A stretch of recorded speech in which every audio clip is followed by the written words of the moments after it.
আমি ছোট্ট করেই বলবো, নিশ্চয়ই আমি চাই না আমার মতো আরো সোনিয়া হোক, আমি চাই না আমার মতো কোনো নারী এরকমটাই হোক, আমি চাই না কোনো সন্তান তার বাবা তার মাকে কষ্ট দিক। ওকে, ওনার উদ্দেশ্য মহৎ। আমি সবসময় একটা কথা বলি প্রিয় শ্রোতা আপনাদেরকে, যে যারা এখানে আসেন তারা অনেক বড় ভুল কিংবা অনেক বড় অপরাধ ফ্ল্যাশ আউট করতে এখানে আসেন, কিন্তু তাদের মনের মধ্যে চমৎকার একটা মানবিক গুণ আছে। সেই মানবিক গুণ ধাক্কা দিয়ে তাদেরকে এরকম একটা অনুষ্ঠানে আনে যাতে করে তার মতো করে ভুল কেউ কখনো না করে। সুতরাং সেই দিক থেকে এই মানুষদের প্রতি আমাদের রেসপেক্ট করা উচিত। এবং আমরা আমাদের থিমে কিন্তু বলি এই কথাটা, যে আমরা আপনার এই অনুভূতিটাকে, এই হিউম্যানিজমকে আমরা আপনাকে সম্মান জানাই। ওকে, সো আমরা শুরু করতে চাই, একেবারে ব্যাকগ্রাউন্ড থেকে শুরু করব। আপনি বলেন আপনার মতো করে। বাবা আর্মি কনস্টেবল ছিল, সেখান থেকে বাবা ওটা ছেড়ে দিয়ে তারপর বিদেশে চলে যান। আচ্ছা, উনি বেশিরভাগ সময়টা বাহিরেই কাটাইছেন। তো আমি আমার সৎ মায়ের কাছে মানুষ, দাদির কাছে। সৎ মায়ের কাছে মানুষ বলতে? আমার মাদার নাই। নাই বলতে মা নাই। মানে উনি কি জন্মে উনি মারা গিয়েছেন বা অন্য কোথাও? না না, অ্যাকচুয়ালি সে মানে ভারসাম্যহীন, পাগল বলাই চলে তাকে। আমি একটু সিচুয়েশনটা জানতে চাই। তার সম্পর্কে জেনেছি যেটা বলা চলে, ছোটবেলা থেকেই বড় হইলাম দাদির কাছে, তখন থেকেই শুনতাম সে গুছায় কিছু করতে পারতো না। আচ্ছা, তো গুছায় যখন কিছু করতে পারতো না, আমার বাবার সাথে বনাবনি হতো না। তো এরকম করতে করতে একটা পর্যায়ে গিয়ে তাদের ডিভোর্স হয়। তারপর থেকে সে মানে একটু আলাদা কেমন যেন মানে অ্যাটিটিউড করতো। তারা সে আমাকে বা আমার আরেকটা ছোট বোন আছে, তাকে অ্যালাউ করতে পারতো না, এই আর কি। এরপরে আর আমার আপনি নিজে কখনো ফেস হয়েছেন আপনার মার? না, আমার তার প্রতি কোনো রকম আগ্রহ নাই। কেন আগ্রহ নাই? আমি আমার দাদিকে ঘিরে বড়। মানে আপনি জন্মের পরে যে স্বাদটা পাননি, সুতরাং সেই স্বাদটা নিয়ে আপনার কোনো আগ্রহ নাই? আগ্রহ নাই। মানে আপনি জানার চেষ্টাও করেননি আপনার মা কোথায় আছে, কি অবস্থায় আছে? আচ্ছা, বেশ ভালো আছে, তার বাবার বাড়িতে আছে। বাট আপনি কখনো নক করেননি সেখানে? না, আমার ভালো লাগে না। ভালো লাগে না বলতে? যেখানে বাবা নাই, যেখানে মা নাই, একসাথে কোনো কিছুই নাই, কেমন যেন একটু এলোমেলো না? তো এই এলোমেলোর মধ্যে কিছু পাইতে গেলে কিছু হারাইতে হয়। তো থাক না, যখন কিছু পেতে গেলে আমি হারাবো, তার সাথে আমি যেটা নিয়ে মানে বেঁচে আছি। বিষয়টা কি এরকম ছিল যে তুমি যদি তোমার মায়ের কাছে কোনো দিন খোঁজ নাও তাহলে তোমাকে এই বাড়ি থেকে চলে যেতে হবে, এরকমটাই আর কি। Okay fine. আমার মনে হয় আপনি এই জিনিসটা ফ্ল্যাশ আউট করতে চাচ্ছেন না, বাট এটা আমার জন্য ইম্পর্টেন্ট এই কারণে যে আপনি কি ধরনের পরিবেশে বড় হয়েছেন। সো আপনি জন্মের পরপরই কি সৎ মাকে পেলেন নাকি তার? না না না, আমার বয়স তখন 2.5 বছর। আচ্ছা, 2.5 বছর। তখন থেকে আপনি কি বড় মেয়ের পরিবারে আমি বড় মেয়ে, সন্তান? বাবার বড় মেয়ে। মানে প্রথম সন্তান কিনা? হ্যাঁ হ্যাঁ। ওকে। তো দেখা গেছে যে আমি আসলে ব্যাপারগুলো মানে এমন একটা বিয়াতে ছিলাম, মানে আমি প্রকাশ করতে পারবো না। তো দাদির কাছ থেকে সেই মমতা, সেই যতটুকুন পাওয়ার দরকার ছিল, বাবার আদর যতটুকুন যাই ছিল, দাদির কাছ থেকে আমি আমার পাওয়া। তো দাদির হাতেই মানুষ মানুষ বলবো না কি বলবো আমি জানি না, তবে দাদির হাতেই আমি বড় হয়েছি। ওকে। দেখা গেছে একটা পর্যায়ে আমি যখন বেড়ে উঠতে শুরু করলাম, যখন ক্লাস 4-5-এ পড়ি, ঠিক তখন মানে আমি ছিলাম ছোটম তো একটা পড়ি, মানে এখানে ওইখানে সেখানে এখানে ওইখানে সেখানে আমি খালি দৌড়াইতাম। আচ্ছা। তো এই বাড়ি সেই বাড়ি দৌড়াইতে দৌড়াইতে দেখা যেত যে আমার পড়াশোনার আর কোনো খবর থাকতো না। তো এরকম করতে করতে হঠাৎ করে একদিন আমার আম্মা বলেন যে তুমি এখনো যে বাহিরে, তুমি আসো না কেন বাসায়? তো আমি বললাম আমি আন্টির বাসায় আছি, আসতেছি। তো ওই বাসায় আবার আমার খেলার সাথে আমার মিলে যায়। তো ওইখানে প্রায় রাত্র 10টা পর্যন্ত থাকি। তো মা কি করছে, যায় ওইখানে যায় আমার চুলের মুঠি ধইরা চিমচিম 4টা কিল দিল, দিয়ে তারপরে আমাকে নিয়ে আসলো। তো এরপরে স্যার আসলো, স্যার এসে জিজ্ঞাসা করতেছে কি ব্যাপার, আপনি কি পড়াশোনা করবেন না? তো আমি বললাম স্যার করবো, স্যার এরকম করলে তো হবে না স্যার, আমাকে একটু খেলতে দিতে হবে। তো তো স্যার বললো যে আর কত খেলবেন, সারাদিনই তো আপনি খেলার মধ্যেই আছেন। তো আমি বললাম স্যার আমার কিন্তু মন ভরে না, এরকম পাগলামি টাইপ কিছু করতাম। তো দেখা গেছে এরকম করতে করতে যখন ক্লাস 6-এ চলে আসি, 6-এ গিয়ে তখন আসলে আমি যে একটা মেয়ে সেটা কিন্তু আমার মাথায় ছিল না। মানে আপনি সেভাবেই বড় হয়েছেন, কেউ আপনার মাথায় দেয়ওনি বিষয়টা? না, আমি যে একটা মেয়ে সেই জিনিসটা আমি নিজেই জানি না।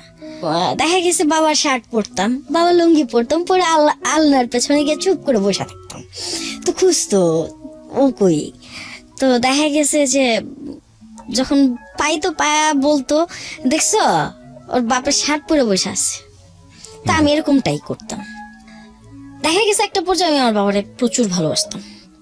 সেখানে আমি মায়ের যে একটা কি বলে ভূমিকা থাকা দরকার বা মাকে পাওয়ার কিছু একটা, সেই জিনিসটা আমি কখনো আগ্রহ করে দেখিনি। বাবার মধ্যেই যেন আমি সব খুঁজে পেতাম, বাবা দাদি। তো যখন ক্লাস 6-এ তখন আস্তে আস্তে অ্যাপ্রন পরা শিখাইলো, তারপরে ওইভাবে কাপড় চোপড় পরতে হবে। তো দেখা গেছে যখন ক্লাস 6-এ পড়ি আমার দাদি আমাকে স্কুলে নিয়ে ভর্তি করায় দেন। তো যখন ভর্তি করায় দেন ওই স্যার জিজ্ঞাসা করেন, আচ্ছা তোমার এই অবস্থা কেন? তা আমি বললাম, স্যার আমি তো আমি এইরকমই আছি। তো আনোয়ার স্যার হেসে বলল যে ঠিক আছে ক্লাসে যাও। তো ক্লাসে যাওয়ার পরে আস্তে আস্তে সবার সাথে মিশি। তবে আমার ওই জিনিসটা হয়নি, আমি কেন যেন অ্যাডজাস্ট করতে পারতাম না মেয়েদের সাথে, আমি না অ্যাডজাস্ট করতে পারতাম না। দেখা গেছে একটা পর্যায়ে এসে অনেক মেয়েরাই না আমার সাথে কিছুক্ষণ বসতো, ওরা সরে যেত, ওরা বসতে চাইতো না। মানে কি বিরক্ত বোধ করতো? ওরা বসতে চাইতো না, আমি নিজেই বিরক্ত বোধ করতাম। মানে চাপতে চাপতে একদম বেঞ্চের সেই কোনায় চলে যেতাম। আচ্ছা। শারফিন আন্টি মানে আমার ছোট আম্মুর বান্ধবী, উনি আবার স্কুল টিচার। আচ্ছা। তো উনি আবার আমাদের টিচার, ওনারে অনেক সময় আপা আন্টি বলা হয়। তো দুষ্টু করে বলে ফেললাম একদিন যে এই করছে খালামুনি আমার কিন্তু ভালো লাগে না, আমি কিন্তু ক্লাস করব না। বলো কেন? বললো মেয়েরা হাসে, দেখেন না কিভাবে হাসে। তো হাসে বলার বললো যে কেন কি হয়েছে? তো আমি বললাম যে আমি তো বলতে পারি না, আমি কি বাদরের মতো দেখতে না, আমি কেমন কেমন। সামহাউ আপনার অ্যাটিটিউডটা তাদের কাছে খুব হাস্যকর ছিল। তাদের কাছে মানে এটা আমাদের শুনেও কিছুটা মনে হচ্ছে। আমি আরেকটু রিকভারি করতে চাই আপনাকে, তাহলে হয়তো বুঝতে পারবো যে আপনি 8-10 জনের চেয়ে আলাদা ছিলেন। প্রিয় শ্রোতা, একটা জিনিস খেয়াল রাখবেন, এখানে ও যে ধরনের পরিবারে বড় হয়েছে সেখানে কিন্তু মা অ্যাবসেন্স, এবং ওনার মা সম্পর্কে উনি যে বর্ণনাটা দিয়েছেন সেটাও একটু খেয়াল রাখতে হবে। বিকজ উনি যেটা বলছেন যে মার এক ধরনের মানসিক সমস্যা ছিল, তো ওর আবার ম্যাচিং প্রবলেম হচ্ছে স্কুলে গিয়ে। সবকিছু মিলিয়ে একটা অনেক বড় একটা কোয়েশ্চেন মার্ক থেকে যায় যে আসলে ওর চাইল্ডহুডটা কি বা উনি মানুষ হিসেবে কেমন। সো এই বিষয়গুলো মাথায় রেখে আমাদের একটু সামনের দিকে এগোতে হবে। বলুন। তো বাই দ্য ওয়ে ডালিবাবু স্যার আমার ইংলিশ টিচার ছিল। তো উনি হঠাৎ করে আমাকে জিজ্ঞাসা করেন, একটা কোশ্চেন জিজ্ঞাসা করেন। তো আমি ওটার আনসার না দিয়ে উল্টা আনসার করা শুরু করলাম। তো উল্টা আনসার কোশ্চেন করা শুরু করলাম বলার সাথে সাথে উনি আমার বেঞ্চের উপরে দাঁড় করাই দিল। তো বেঞ্চের উপরে দাঁড় করানোর পরে বললাম, স্যার এটা তো ঠিক হইলো না, আপনি আমার বেঞ্চের উপরে না দাঁড় করে আপনি আমার কানাভুটি না হইতে পারতেন। কানাভুটি কি জিনিস? কানে ধরে উঠবস করা। ওকে, এটা না হইতে পারতেন। তো আগে শুধু শুধু কেন আমার এই খামাখাই দাঁড় করায় রাখলেন? তো স্যার বললো, তুই বেয়াদব হয়ে গেছিস মেয়ে। স্যার আমি মেয়ে কোন জায়গা দিয়ে, আমি তো দেখতে পাচ্ছি না মেয়ে কোন দিক দিয়ে আমি। আচ্ছা যাই হোক, তারপর ওইখান থেকে বের হলাম, স্কুল থেকে বের হলাম। তো রাস্তা দিয়ে আসতাম, ছেলেরা অনেক সময় দেখতাম আমাকে দেখলে না মানে কেউ প্রপোজ করতে চাইতো, কেউ কনফিউশনের দেখা যেত যে কনভিন্স করতে চাইতো, কেউ কনফিউশনে আসতে চাইতো না, কেউ দেখা যেত যে মানে এক একজন এক এক ধরনের দেখতাম আর কি। তো যখন দেখলাম আমার বাড়ির পাশে ভাড়াটিয়া হবে, তো সে ছেলেটা আমাকে দেখলে প্রায় হাসতো। আমি আবার স্কুল থেকে আসার পথে, এটা আমার মানে প্রতিদিনের একটা রুটিন ছিল, একটা আজিজ মিল্ক চকলেট খাইতে হবে আমার। ওকে। খেতে খেতে আমি বাসায় চলে আসতাম। অনেক সময় দেখা যেত যে বাসায় আসতে আসতে রাস্তায় বসে খেলতে বসে পড়ছি। তো দেখা গেছে তখন তো আমাদের গ্রাম ছিল, জি। এখন তো বর্তমানে দেখা যায় যে এই জায়গাটা গ্রাম নাই, গ্রামের আকারে গিয়ে থেমে নাই, এখন তো শহর হয়ে গেছে। তো তখন এরকম করতে করতে ক্লাস যখন 7-এ উঠলাম, 6-এর চ্যাপ্টার এইভাবেই চলতে থাকলো। ক্লাস 7-এ যখন উঠতে শুরু করলাম তখন একটু কেমন একটু শরীরের মধ্যে চেঞ্জ চলে আসলো। জি। তো চেঞ্জ গুলো আমি আসলে মানে খুব একটা কি বলে বুঝতে পারতাম না। তো ফুপুকে এক এক রকমের প্রশ্ন করতাম, তো ফুপু যা পারতো তাই বলতো। আচ্ছা। দাদিকেও প্রশ্ন করতাম, দাদি আমারে কখনো একা যেতে দিত না এই প্রশ্নগুলো করার পর থেকে। হ্যাঁ। ওকে। তো আমাদের ওয়াশরুমটা ছিল, যেমন আমি এখানে বসে আছি, এখান থেকে আপনার ওই ওয়াশরুম পর্যন্ত অতটুকু দূরে। আমাদের বাড়িটা কিন্তু অনেক বড়। ওকে। হ্যাঁ। তো দেখা গেছে যে ওই ওয়াশরুমে যেতে হলে আপনার 3 মিনিট তো লাগবেই হেঁটে যেতে। ওকে। তো রাত্র কখনো 10টা, কখনো 11টা, কখনো 12টা। তো দেখা গেছে যে আমার দাদি হারিকেন নিয়ে দাঁড়ায় থাকতো আচ্ছা আমার জন্য। তো আমি ওয়াশরুমে যাইতাম অনেক সময়। তো এরকম করতে করতে হঠাৎ করে একদিন আমারই জ্যাঠাতো ভাই, তো দেখা গেছে সে প্রেমের যে কি বলে এই চিঠি টিঠি এগুলো দিতে আসতো। তো প্রপোজ করতো, অনেকবার প্রপোজ করছে। তো আমার ছোট বোনকে আমি বললাম, কি বলে তোরা কি শুনবি, যা খায় আয়, কি বলে যা খায় আয়। তো ওরে পাঠাইতাম ছোট জনরে। তো ছোট জন গিয়ে দোকানে গিয়ে যা পারতো খাইতো, খায়াটাই আসতো। আমি কিন্তু আসলে প্রেম বিষয়ক কোনো ব্যাপার তখন পর্যন্ত আমার ভেতরে ছিল না। ওকে। আমি প্রেম বিষয় কি জিনিস আমি এগুলো বুঝতাম না। আচ্ছা। এগুলো আমার মাথায় ছিল না, আমার মাথায় শুধু এক খেলা। তো দেখা গেছে তো উনি আমাকে চিঠি দিল, কখনো কার্ড দিত, কখনো এটা দিত, কখনো সেটা দিত। তো এরকম করতে করতে আমি নিতাম, নিয়ে আমি আমার মাকে দিয়ে দিতাম যে মা ধর তো, তুমি পড়ো, আমার ভালো লাগে না এগুলো, কি দিছে দেখো না। একটা জিনিস কি, সে আমার সৎমা হলো না, সে আমাকে বিশ্বাস করতো। আচ্ছা। আমি কোথাও কিছু করব না সেটা তার মাথায় ছিল। ওকে। তো বাই দ্য ওয়ে একদিন চিঠিগুলো হাতে দেওয়ার পরে আম্মা খুব ক্ষুব্ধ হয়ে গেল। ওনার বাবার বাড়ি তো আবার আমার বাবার বাড়ি থেকে একটু দূরে, মানে আমি যে স্কুলে পড়তাম পাইলট স্কুল, তো পাইলট স্কুল থেকে একটু পেছনে। সেও কিন্তু নাম করা বাড়ির মেয়ে। জি। তো বাই দ্য ওয়ে তো ওইখান থেকে এক ছেলে আসে, নাম মনির। ওই মনির আসার পরে বাইক নিয়ে আসতো, প্রতিদিন যাইতো 4-5 বার। তো মা এই জিনিসটা খুব ভালো চোখে আর দেখলো না। ওকে। প্রায় দেখতেছে যে বাসায় চিঠিও আসে, এই বাসার সামনে দিয়েও ওই বাইক নিয়ে দৌড়াদৌড়ি, ওই পেছনে দাঁড়াই, পেছনের থেকে প্রপোজাল দেওয়া দেই। তো মেয়ে নিয়ে আমি বিপদে আছি। তো এরকম করতে করতে সে এক পর্যায়ে আমার বাবাকে মনে হয় চিঠি দেয়। আচ্ছা। যে তুমি দেশে আসো, মেয়ের একটা ব্যবস্থা করো। ক্লাস 7-এ পড়েন তখন আপনি? ক্লাস 7-এ পড়ি। ওকে। আমি কিন্তু তখন বুঝতে পারতাম না, তখন আমি আমার ওই যে বললাম ত্রিং বিরিং নিয়েই ব্যস্ত, খেলাধুলা নিয়ে ব্যস্ত। আমি আমার খেলা নিয়েই ব্যস্ত। কখনো ডিগবাজি, কখনো পুকুরে সাঁতার, কখনো দেখা গেছে ওইখানে ওই ক্রিকেট খেলা, কখনো দেখা গেছে বৌমাছি খেলা, তারপরে দেখা গেছে কখনো ওই গোলাসুট খেলা, একটা না একটা আমার আছেই। আচ্ছা। তো কখনো দেখা গেছে টিলোস প্রেস, এগুলো খেলা নিয়ে না আমি সারাক্ষণ, আমার পড়াশোনা খুব একটা মন বসতো না এই খেলার উপরেই। তো হঠাৎ করে বাবা আসলো, বাবা আসার পরে বাবা ডাকতেছে আমারে। আমি না ভয় কেমন একটু ভয় টয় পাওয়া শুরু করলাম, তার কাছে যেতে চাই না। তারপরেও সে ডাকলো, গেলাম। যাওয়ার পরে বলল, তোর নামে এত কমপ্লেন শুনি আমি, এত এত এত, এই তোরে কি আমি খাবার দিই না, এই তোরে কি আমি পড়া দিই না, এই তোরে কি আমি কিছুই দিই না, তুই এমন করিস কি লিগা? তা আমি না বোকার মতো তাকায় আছে, কি বলে আমি তো বুঝতে পারতেছি না আসলে বলেটা কি এটা। যাই হোক, বাবা খুব রাগের বসে আমারে খুব পেটায়, খুব। তো ফুপিয়ারা ছিল, আসলে আমি বুঝতে পারিনি। বাই দ্য ওয়ে মারধর করলো, মারধর করার পর রাত্র তখন 9টা। তো দেখি যে আমার কাপড় টাপড় ভেসে যাচ্ছে। আমি কি শিশু করে দিলাম, না কিছু হয়ে গেল, না পানি পড়লো, মানে আমি এই নিয়ে খুব বিচলিত এই মায়ের উপরেই। তো বাই দ্য ওয়ে ফুপি দেখছে, ফুপি দেখার পর বলতেছে যে এই দাঁড়া, তুই মেয়ের গায়ে আর হাত তুলবি না, সর, মেয়ের গায়ে আর হাত তুলবি না। দাদি খুব কান্না করতেছে, আমার নাতিনে মেরে ফেলাইতেছে, আরে ওরে মেরে ফেলাইতেছে, তোরা ধর ওরে। তো এরকম করার পরে বাবাও একটু, বাবার পিছন দিয়ে এসে আমার দাদি দুটা দিল, চাট করে 4টা দিল। তারপরে বাবা খুব রাগ হয়ে গেছে দাদির উপরে।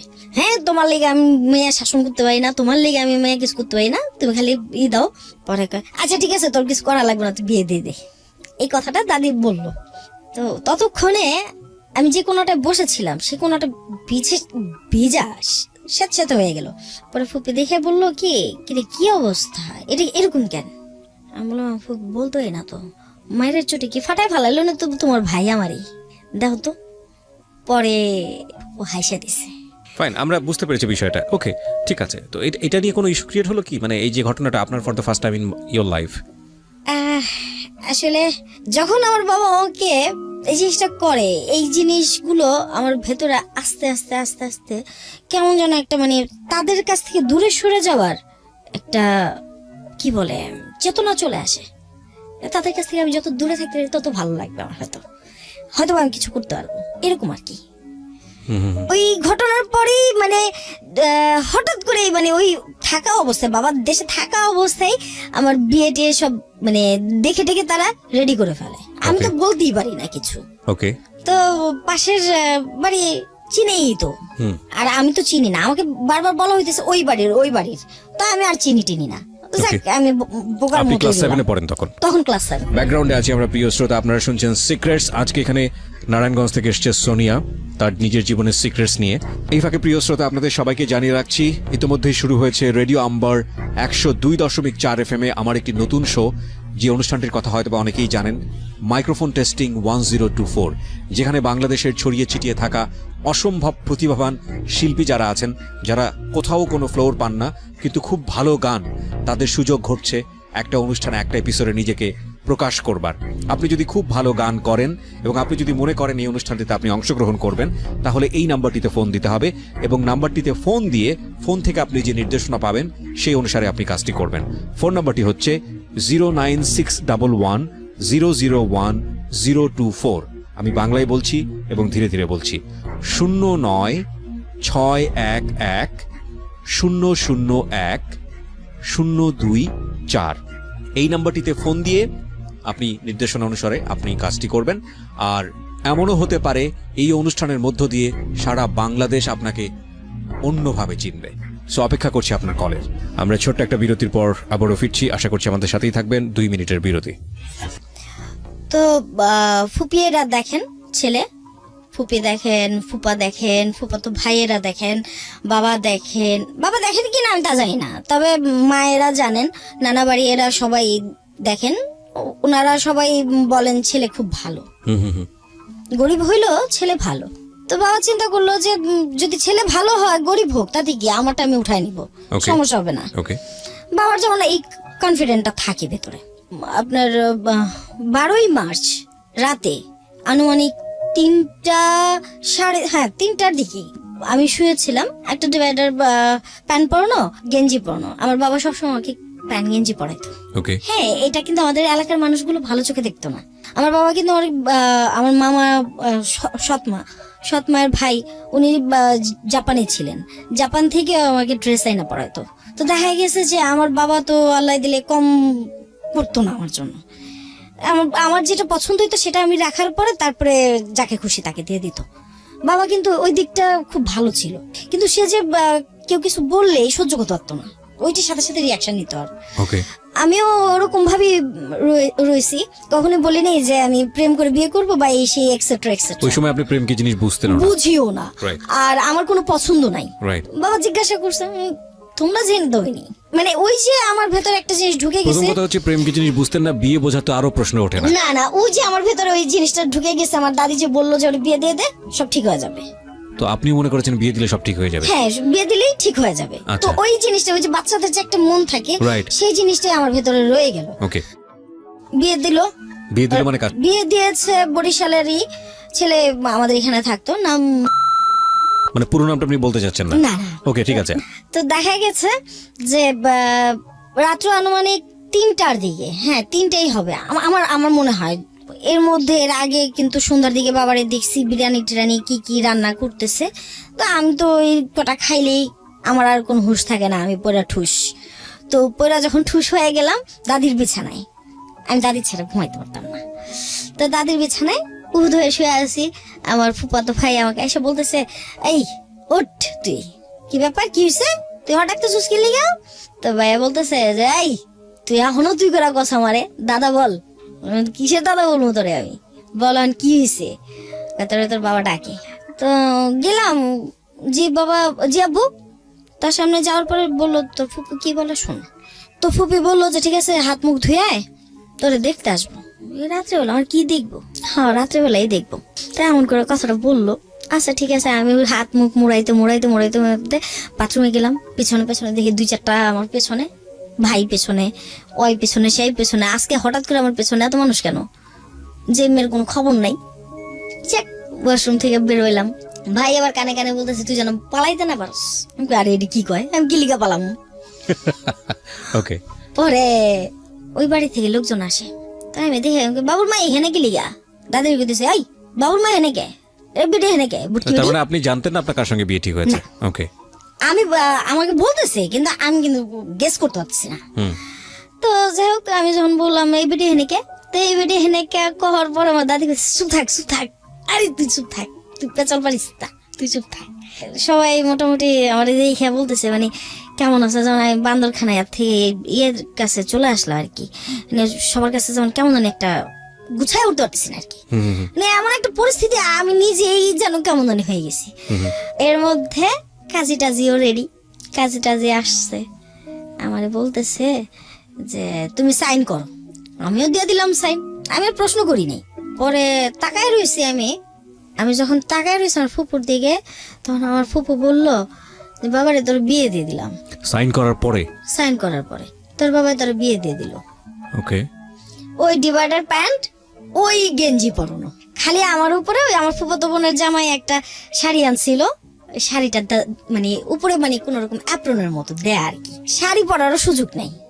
তো কারে বলে আপনার সঙ্গে কোনো কথা বলেনি, কেউ কিছু বলেনি যে বিয়ে জিনিসটা কি? না, আমি এই জিনিসটা আসলে বুঝি নাই। বিয়ে দিয়ে দিলাম তখনও আপনি বোঝেন না বিয়ে জিনিসটা কি? না, আমি তখনও বুঝিনি, আমি কিন্তু এই জিনিসটা বুঝি না। আমারও সবাই দেখতেছে আমি পাকা টস টস টস টস কথা বলতেছি সবই, কিন্তু আমার ভেতর থেকে সেটা তো আমি আপনি ম্যাচিউর। আপনাকে যারা শুনছে তারাই বুঝতে পারছে আপনার নেচার কি রকম। আপনি যেভাবে বলছেন সেটাই যদি আপনার নেচার হয়ে থাকে তাহলে সেটা খুবই স্বাভাবিক ছিল। এটাই আপনার আমি এইভাবে আপনি কিন্তু কথা বলেন। অতটা ম্যাচিউর না, আমার ভেতর থেকে আমি ম্যাচিউর না।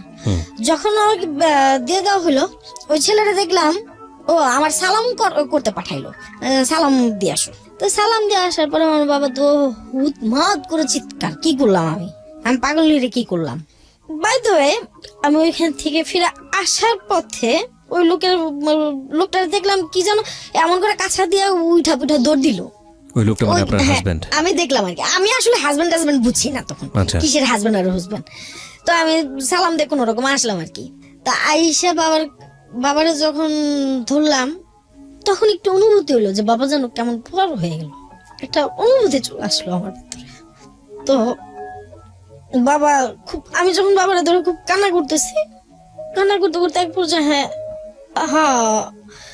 আমার টাইনা যখন ভিতরে নিয়ে যায়, ভিতরের রুমে সব মেহমান অতীত চলে যায়, যাওয়ার পরে আমি বিছানায় গিয়ে শুই, বাবার সাথে গিয়ে শুই, বাবার উপরে পা দিয়ে শুই।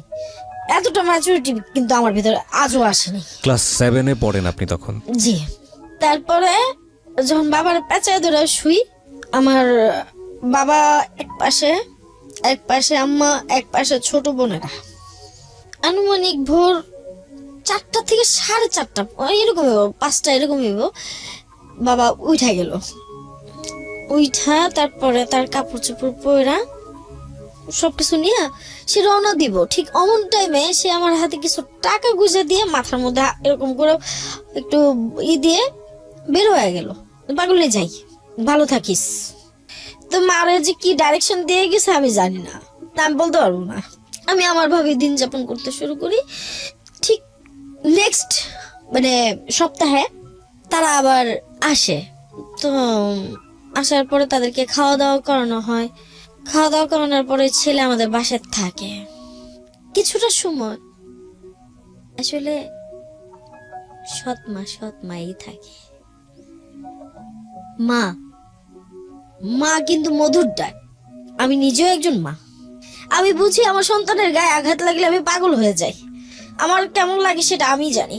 আমি মনে হয় তখন পৃথিবী না, শুধু সে যেই হোক তার টাইরা ছেড়ে ফেলতে আমি দেরি করব না।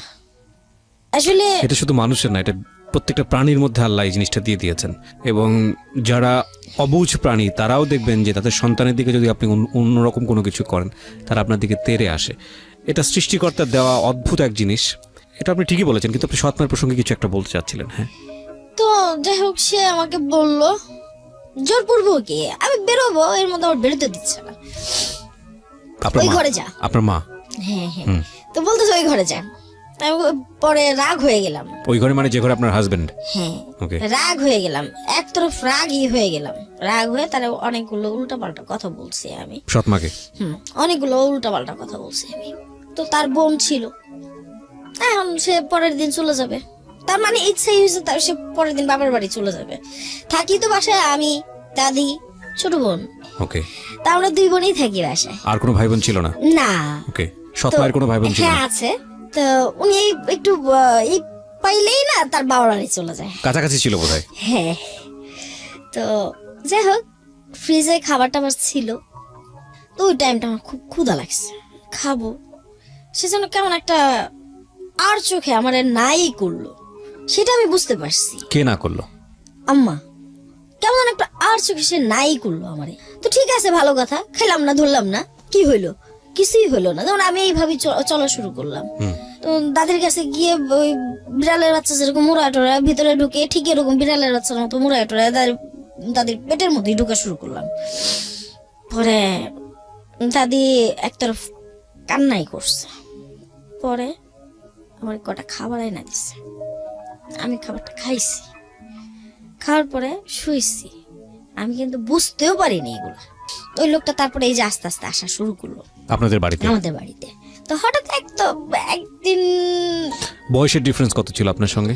আপনার তো তখন 13-14 সর্বোচ্চ ওই বয়স। লোকের তখন মিনিমাম 30-32। ওকে। তো দেখা গেছে এক পর্যায়ে তার বাবার মৃত্যুবার্ষিকী। আমি কিন্তু বুঝি না, দিন দুনিয়া এগুলো বুঝি খুব কম। একটা জিনিসই বুঝি, কাজ বুঝি, দৌড়াদৌড়ি বুঝি, এটাই বুঝি। আমার বুঝ কাজ, কচুরি আনতে হইব, কচুরি আনতে পারবো, দুধ আনতে হইব, দুধই দিয়ে দিতে পারবো, মানে এরকম আর কি। আমাদের বাড়িটা কিন্তু গ্রামের একটা পরিবেশ। জি জি, আমি বুঝতে পারছি। গেলাম ওদের বাড়িতে? ওদের বাড়িতে যাইতে চাই নাই, এই প্রথম যাওয়া? এই প্রথম যাইতে চাই নাই। ওকে। তো দাদি পাঠাইলো, যা একটু দেখে আয় কর, তুই তো থাকতে পারবি না। আপনার স্কুল বুঝতে কি পারছি। তারপরে বন্ধ হয়ে গেল? বিয়ের পরে কি স্কুল বন্ধ করে দিয়েছিলেন? আপনি স্কুলে যেতেন? না, শেষ না করে দিল কে? শেষ, নিজে থেকেই শেষ। আপনি শেষ করে দিয়েছেন, যাবো না আর? না, আর যে কি হবে? মানে এটা আপনি ফিল করেছেন, কিন্তু আপনার ফ্যামিলি মেম্বারে কেউ বলে নাই যে তুমি স্কুলে যাও বা কিছু একটা? না না, এরকমটা আর কিছুই হয়ে ওঠে নাই, এরকম কিছুই আর হয়ে ওঠে নাই। ওই তাদের বাড়িতে গেলাম, যাওয়ার পরে মনে হয় 15-20 মিনিট ছিলাম। 15-20 মিনিটের পর তারা আসছে, সে আবার আমার বাসা আসছে। তা আমার বাসায় কেউ ছিল না, সেইখানে সে আমার জোর জুলমত টর্চার করছে। এটা এটা আমি তাকে বলবো না এটা ভালোবাসা, এটা আমি বলবো torture. So this is a very very important point, যেটাকে আমরা বলি যে বিয়ের পরে পরবর্তী সময় যেটা সবচাইতে গুরুত্বপূর্ণ সময় হাজব্যান্ড অ্যান্ড ওয়াইফের মধ্যে, সেটাকে কেউ বলেন বাসর রাত, কেউ বলেন ফুলসজ্জা, হোয়াট এভার ইট ইজ।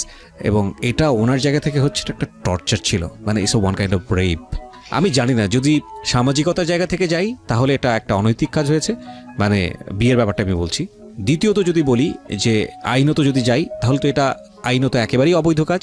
তৃতীয়ত যদি রিলিজিয়নের জায়গা থেকে যাই, আমি নট রিলিজিয়াস স্কলার, আমি ধর্মীয় বিষয়ে খুব ভালো জ্ঞান রাখি না, কিন্তু আমার যতটুকু জ্ঞান বলে তাতে আমি যতটুকু বুঝি, যদি ভুল না করে থাকি, যে বিয়ে দেওয়ার আগে এইভাবে বিয়ে দেওয়ার কোনো নিয়ম আমার জানা মতে আমাদের ধর্মে নেই। সুতরাং সেদিক থেকেও এটা একটা ভয়াবহ রকমের গুনাহের কাজ এবং অপরাধের কাজ হয়েছে। এবং ঠিক আছে, টর্চার হলো, তারপর ওই অবস্থায় যে আমার বড় বাচ্চাটা আমার পেটে রয়ে যায়, সেটা তো আর আমি বুঝতে পারি নাই। মানে এই ফার্স্ট টাইমই আপনি কনসিভ করেন? হ্যাঁ, এটা আমি বুঝতে পারিনি, কারণ ওই যে বললাম আপনি তো জানতেই না ইনফ্যাক্ট। দূরত্বটা তো ওইখানেই প্রথম ভেসে গেল। রাইট। সেইখান থেকেই বিয়ে হয়ে গেল। পরের সপ্তাহে আমার বিয়ে, আর পরের সপ্তাহে সবকিছু শুরু হয়ে গেল, এই যে রানিং হয়ে গেল জীবনটা, এই যে এখান থেকেই শুরু হয়ে গেল। তো ওই মায়ের কোলে বা আমার দাদির কোলে বা আমার বাবার কোলে আমি বসে আপনি আমাকে একটা ছিলাম মিনিট না। একটু সময় দেন, আমি এই জায়গাটা একটু কথা বলতে চাই। আমাদের সামাজিকতা এগুলো এখন অনেক বড় ট্যাবু, একটা সময় পর্যন্ত মনে করা হতো, এখন এগুলো বিষয় নিয়ে অনেক ওপেন ডিসকাশন হচ্ছে, যে আসলে ছেলেমেয়েদেরকে শ্রেণীকক্ষে পাঠদানও করা হচ্ছে, ইজ ভেরি ভেরি ইম্পর্ট্যান্ট। যে একটা মেয়ে হয়ে ওঠা, শারীরিক যে পরিবর্তন বয়ঃসন্ধিকালে আসে, সেগুলো নিয়ে কথা বলতে গেলে মানুষ মনে করেন না এগুলো শোনাও পাপ। আমাদের কিন্তু এই সমাজের কিন্তু বাস্তবিক অবস্থাটা কিন্তু এরকম, কিন্তু এটা জীবনের খুবই গুরুত্বপূর্ণ একটা বিষয়। একটা মেয়েকে পরিবারের মধ্যে খুব সুন্দর করে এই বিষয়গুলো নিয়ে শিক্ষা দেয়া, যে এটা এই জিনিস, এটা করলে এটা হয়, এটা করলে এটা হয়, এই কাজটা আমাদের পরিবারে মনে করা হয় এটা একটা বিশাল অপরাধের কাজ, এগুলো নিয়ে ডিসকাস করা যাবে না, এগুলো নিয়ে আলোচনা করা যাবে না। এবং যে কারণে এগুলো বিভিন্ন রকমের মিসকনসেপশন কিন্তু মানুষের মধ্যে গ্রো করে। এবং দেখা যায় সে হয়তো তার বড় বোনের কাছ থেকে শুনেছে, তার বড় বোন হয়তো তার পাড়া প্রতিবেশীর কাছ থেকে শুনেছে, কিন্তু এই শিক্ষাটা আসলে কার কাছ থেকে আসা উচিত, প্রপারলি কার কাছ থেকে আসা উচিত? আমি মনে করি যারা বয়োজ্যেষ্ঠ আছে তাদের কাছ থেকেই আসা উচিত। আসা উচিত। প্রথমত আমি মনে করি বাবা মায়ের কাছ থেকে পারিপার্শ্বিকতা থেকে আসা উচিত। রাইট বাবা মা সবারই থাকে না, রাইট সবার বাবা মা থাকে না। কিছুদিন আগে একটা বাচ্চা কিন্তু জন্মাইছে, তার মা ছিল পাগল। রাইট, ফেসবুকে এই কাজটি হয়েছে এবং আমি স্পেশালি থ্যাঙ্কস দিতে চাই আজকের এই অনুষ্ঠান থেকে। আমার গা শির উঠেছে। আপনি ফেসবুকে অনেক বেশি মনে হয় অ্যাক্টিভ থাকেন, যে কারণে আপনি না জেনেছেন না, এটা। আমি ফেসবুকে না, টেলিভিশন থেকে। টেলিভিশনে আপনি জেনেছেন এটা? কখনো আমি ফেসবুক ইউজ করি নাই। ওকে। আর আমি এই যে আমার লুডুমপুরে একটা ডিডি 2 এর মডেলের একটা সেলফোন ইউজ করি। আমার কখনো ফেসবুক, ইউটিউব, তারপরে আপনার কি বলে আরো যা আছে, এগুলো তো যেয়ে ওঠা হয়নি। ফাইন, আপনি যখন ইউটিউবের কথা বললেন, আমি একটু বলে দিই প্রিয় শ্রোতা, এই অনুষ্ঠানটি আপনারা ইউটিউবে শুনতে পাবেন। আমরা আপলোড করে দিচ্ছি কিছুক্ষণের মধ্যেই। আমাদের ইউটিউবের ঠিকানা www.youtube.com/dfm904। আমি আবারও বলছি, ঢাকা FM 90.4 নামে ইউটিউবে সার্চ দিলেই আপনি পাবেন আমাদের চ্যানেলটি, এবং ওখানে গিয়ে আপনি অবশ্যই সাবস্ক্রাইব বাটনে ক্লিক করতে ভুলবেন না। আপনি যে ইম্পর্টেন্ট বিষয়টি কথা বলছিলেন যে হ্যাঁ, পাগলির মেয়েটা পাওয়া গেল এবং তাকে একটা পরিবারের কাছে হস্তান্তর করা হয়েছে। পুরো প্রসেসটাই খুব সুন্দরভাবে হয়েছে এবং খুব দুর্ধর্ষ ঘটনা। রাস্তার মধ্যে বাচ্চা প্রসব করেছে সে, কোনো এক পথচারী সেখানে তারপরে সে ভাগ্যবান, তার কিন্তু তিনটে মামা মিলেছে। রাইট, হ্যাঁ, তারপরেও কিন্তু সে ভাগ্যবান না, এরকম তিনটে মামা মিলেছে। অনেক ভাগ্যবান মিলেছে কি? এক্স্যাক্টলি, আপনি এই কথাটা বলতে পারেন যে আপনার আসলে মিলেছে কি। ওনার পরিবার থাকার পরও ওনার প্রতি অত্যাচার হয়েছে এবং সেটা ভয়াবহ রকমের অত্যাচার। এটা আমাদের সামাজিকতার চিত্র। আমরা সেক্স শব্দটা শুনলে মনে করি যে এটা একটা ভয়াবহ রকমের বাজে ডিসকাশন হচ্ছে এখানে, কিন্তু জীবনের খুব গুরুত্বপূর্ণ একটা বিষয় এবং এটাকে এত গোপন রাখার ফলে নীরবে নিভৃতে কতটা টর্চার হতে পারে একটা শিশুর প্রতি, কিংবা কতটা টর্চার হতে পারে একটা কিশোরের প্রতি, এই সিনারিওগুলো অনেক সময়, বিশেষ করে এনজিওর কিছু ডাটা আছে, আপনারা যখন এগুলো নিয়ে স্টাডি করবেন, যখন পড়বেন, তখন বুঝবেন যে এটা আসলে কতটা ভয়ানক। ভাই, আপনার সামনে আগুন আছে, এই আগুনটাকে আপনি সেদ্ধ করার কাজে ব্যবহার করবেন, নাকি আগুনটাকে আপনি আপনার ভালো লিভিং লাইফের জন্য ব্যবহার করবেন, নাকি আগুনটাকে পোড়ার জন্য ব্যবহার করবেন, সেটা কিন্তু আপনার একান্তই ব্যক্তিগত বিষয়। আমরা আজকে ওনার যে ব্যক্তি জীবন, সেখানে যে বিভিন্ন বিষয়গুলো ফ্ল্যাশ আউট করছি, এটার পেছনের অন্যতম কারণ হচ্ছে যে একটা শিশুকে বা একটা মেয়ে শিশুকে বা একটা মেয়ে কিশোরীকে কিভাবে বড় করলে প্রপারলি বড় করা হয়, সেই বিষয়ে আপনাকে নক করার জন্য। এখন এই বিষয়টিকে যদি আপনি নেগেটিভভাবে নেন, না বোধকভাবে নেন, সেটা আপনার ব্যক্তিগত সীমাবদ্ধতা। ওই সীমাবদ্ধতার প্রতি আমাদের রেসপেক্ট আছে, কিন্তু সেটাকে আমরা এগ্রি করি না। হ্যাঁ, ওকে। আমি একটু যে জায়গাটায় ছিলাম সেখান থেকে আবারও ফিরতে চাই, যে আপনি প্রথমত বিয়ে বুঝতেন না, একটা মেয়ে কখন মেয়ে হয়ে ওঠে সেটা বুঝতেন না। তারপরে আপনার সঙ্গে যেটা বললেন, আপনি একটা টর্চার হলো শারীরিক সম্পর্কটাকে, এবং তারপর আপনি কনসিভ করে উঠলেন। খুব সহজেই কনসিভ করার বিষয়টি কি সেটাও আপনি বোঝেন না। বুঝি নাই। ওকে, আমি সামনের দিকে আগাই। তারপর শ্বশুর বাড়িতে যাইতে হবে, বাড়িতে থাকার মতো প্রসিকিউশন গুলো নাই। তো বাই দ্য ওয়ে, দেখা গেল মার্চের 12 তারিখে আমার বিয়ে হয়। কত সালের? 97 সালে। 1997 সালে। ওকে। মেয়ের দিকে শ্বশুর বাড়িতে যাতায়াতটা বাড়লো। আপনার? আমার যেতে হয়, বুড়ো শাশুড়ি কাজ টাজ করে দিতে হয়, পানি টানি চেপে দিতে হয়, তার কাপড় চোপড় আগায় দিতে হয়, এরকমটাই। আপনার জামাই কি করতো? উনি ঘড়ির ব্যবসা। ফাইন, বিরতি নেব প্রিয় শ্রোতা। এই জায়গাটিতে ছোট্ট একটা বিরতি, মাত্র 2 মিনিটের। এই ফাঁকে প্রিয় শ্রোতা, আপনাদের সবাইকে জানিয়ে রাখছি, ইতিমধ্যেই শুরু হয়েছে রেডিও আম্বার 102.4 FM আমার একটি নতুন শো, যে অনুষ্ঠানটির কথা হয়তো অনেকেই জানেন, মাইক্রোফোন টেস্টিং 1024, যেখানে বাংলাদেশের ছড়িয়ে ছিটিয়ে থাকা অসম্ভব প্রতিভাবান শিল্পী যারা আছেন, যারা কোথাও কোনো ফ্লোর পান না কিন্তু খুব ভালো গান, তাদের সুযোগ ঘটছে একটা অনুষ্ঠানে, একটা এপিসোডে নিজেকে প্রকাশ করবার। আপনি যদি খুব ভালো গান করেন এবং আপনি যদি মনে করেন এই অনুষ্ঠানটিতে আপনি অংশগ্রহণ করবেন, তাহলে এই নাম্বারটিতে ফোন দিতে হবে, এবং নাম্বারটিতে ফোন দিয়ে ফোন থেকে আপনি যে নির্দেশনা পাবেন সেই অনুসারে আপনি কাজটি করবেন। ফোন নাম্বারটি হচ্ছে 09611001024। আমি বাংলায় বলছি এবং ধীরে ধীরে বলছি, 09611001-024। এই নাম্বারটিতে ফোন দিয়ে আপনি নির্দেশনা অনুসারে আপনি কাজটি করবেন। আর এমনও হতে পারে এই অনুষ্ঠানের মধ্য দিয়ে সারা বাংলাদেশ আপনাকে অন্যভাবে চিনবে। সো অপেক্ষা করছি আপনার কলের। 2 মিনিট পর সোনিয়ার জীবনের সিক্রেটস নিয়ে আমরা আবারও ফিরছি। আশা করছি আমার সাথেই থাকবেন, যেখানটায় ছিলেন। এপ্রিল মের দিক দিয়ে মোটামুটি ভাবে যাওয়া আসা, দুপুরে হোক, সকালে হোক, বিকেলে হোক, ঘর মুছে দেওয়ার জন্য হোক, যেইভাবে হোক যাওয়া হয়। তো এরকম করে আস্তে আস্তে হঠাৎ করে একদিন দুপুরবেলা মাথা ঘুরাইতেছে, ভাল লাগতেছে না, বমি বমি লাগতেছে। যেই মানুষ আমি এতগুলা খাই, সেই মানুষ আমার খাওয়া নাই। আমার দাদি যদি কারো বাসায় দুধ দিতে যেত, কেউ না কেউ দেখা যেত আমার দাদির কিছু না কিছু দিত। খুব আদর করতো আমার দাদিরে। আমার দাদি কিন্তু খুব ভালো একজন সম্মানী ব্যক্তি ছিলেন। তো দেখা গেছে কিছু না কিছু দিত, তো আমার দাদি এটা খাইতো না, না খায় আমার জন্য নিয়ে আসতো। তা আমি আবার দাদির টুলহুলি খাইতাম। দাদির কাছে কলা আছে, আপেল আছে, দাদির কাছে সবই আছে, কিন্তু আমার আর পেটে যায় না, পেটে গেলেই বমি আসে। তো খুব কান্নাকাটি করতেছিলাম। তো এক আন্টি আসছে আমাদের বাড়ির সামনে, আমাদের বাড়ি থেকে একটু দূর হইব, কতটুকু হইব মানে এখান থেকে 5 টাকা ভাড়া এরকমটা দূর হইব। তো ওই আন্টিদের বাসায় তো আন্টির মেয়ের সাথে খেলছি টেলছি। তা আন্টির কাছে গিয়ে বললাম যে আন্টি আমার পেটটা না কেমন যেন লাগে, শক্ত শক্ত লাগে, বমি বমি আসে, ভাল লাগে না। তো পরে হাইসা দিয়ে বললো পাগল নেই এনটা শো।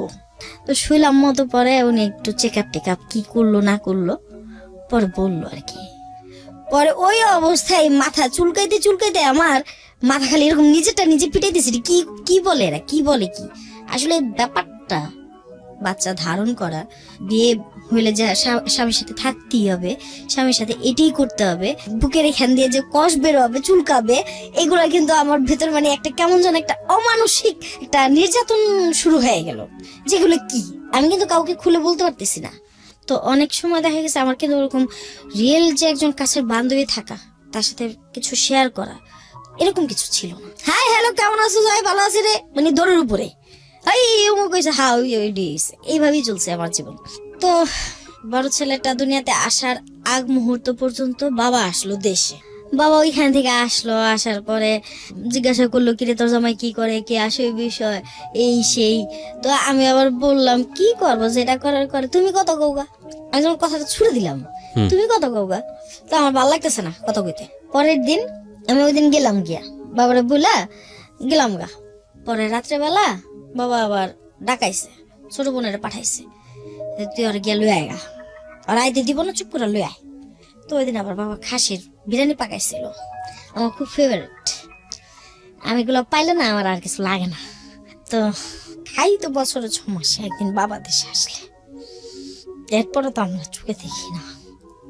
দেখা গেছে যে বাড়িতে পুকুর আছে, পুকুরে মাছ, বাড়িতে গরু মুরগি, যখন যেটা লাগে দাদি দেয়, আর দাদি যতটুকুন পারে ঠিক ততটুকুনি, তো বুড়ো মানুষ ওরকম কিছু না।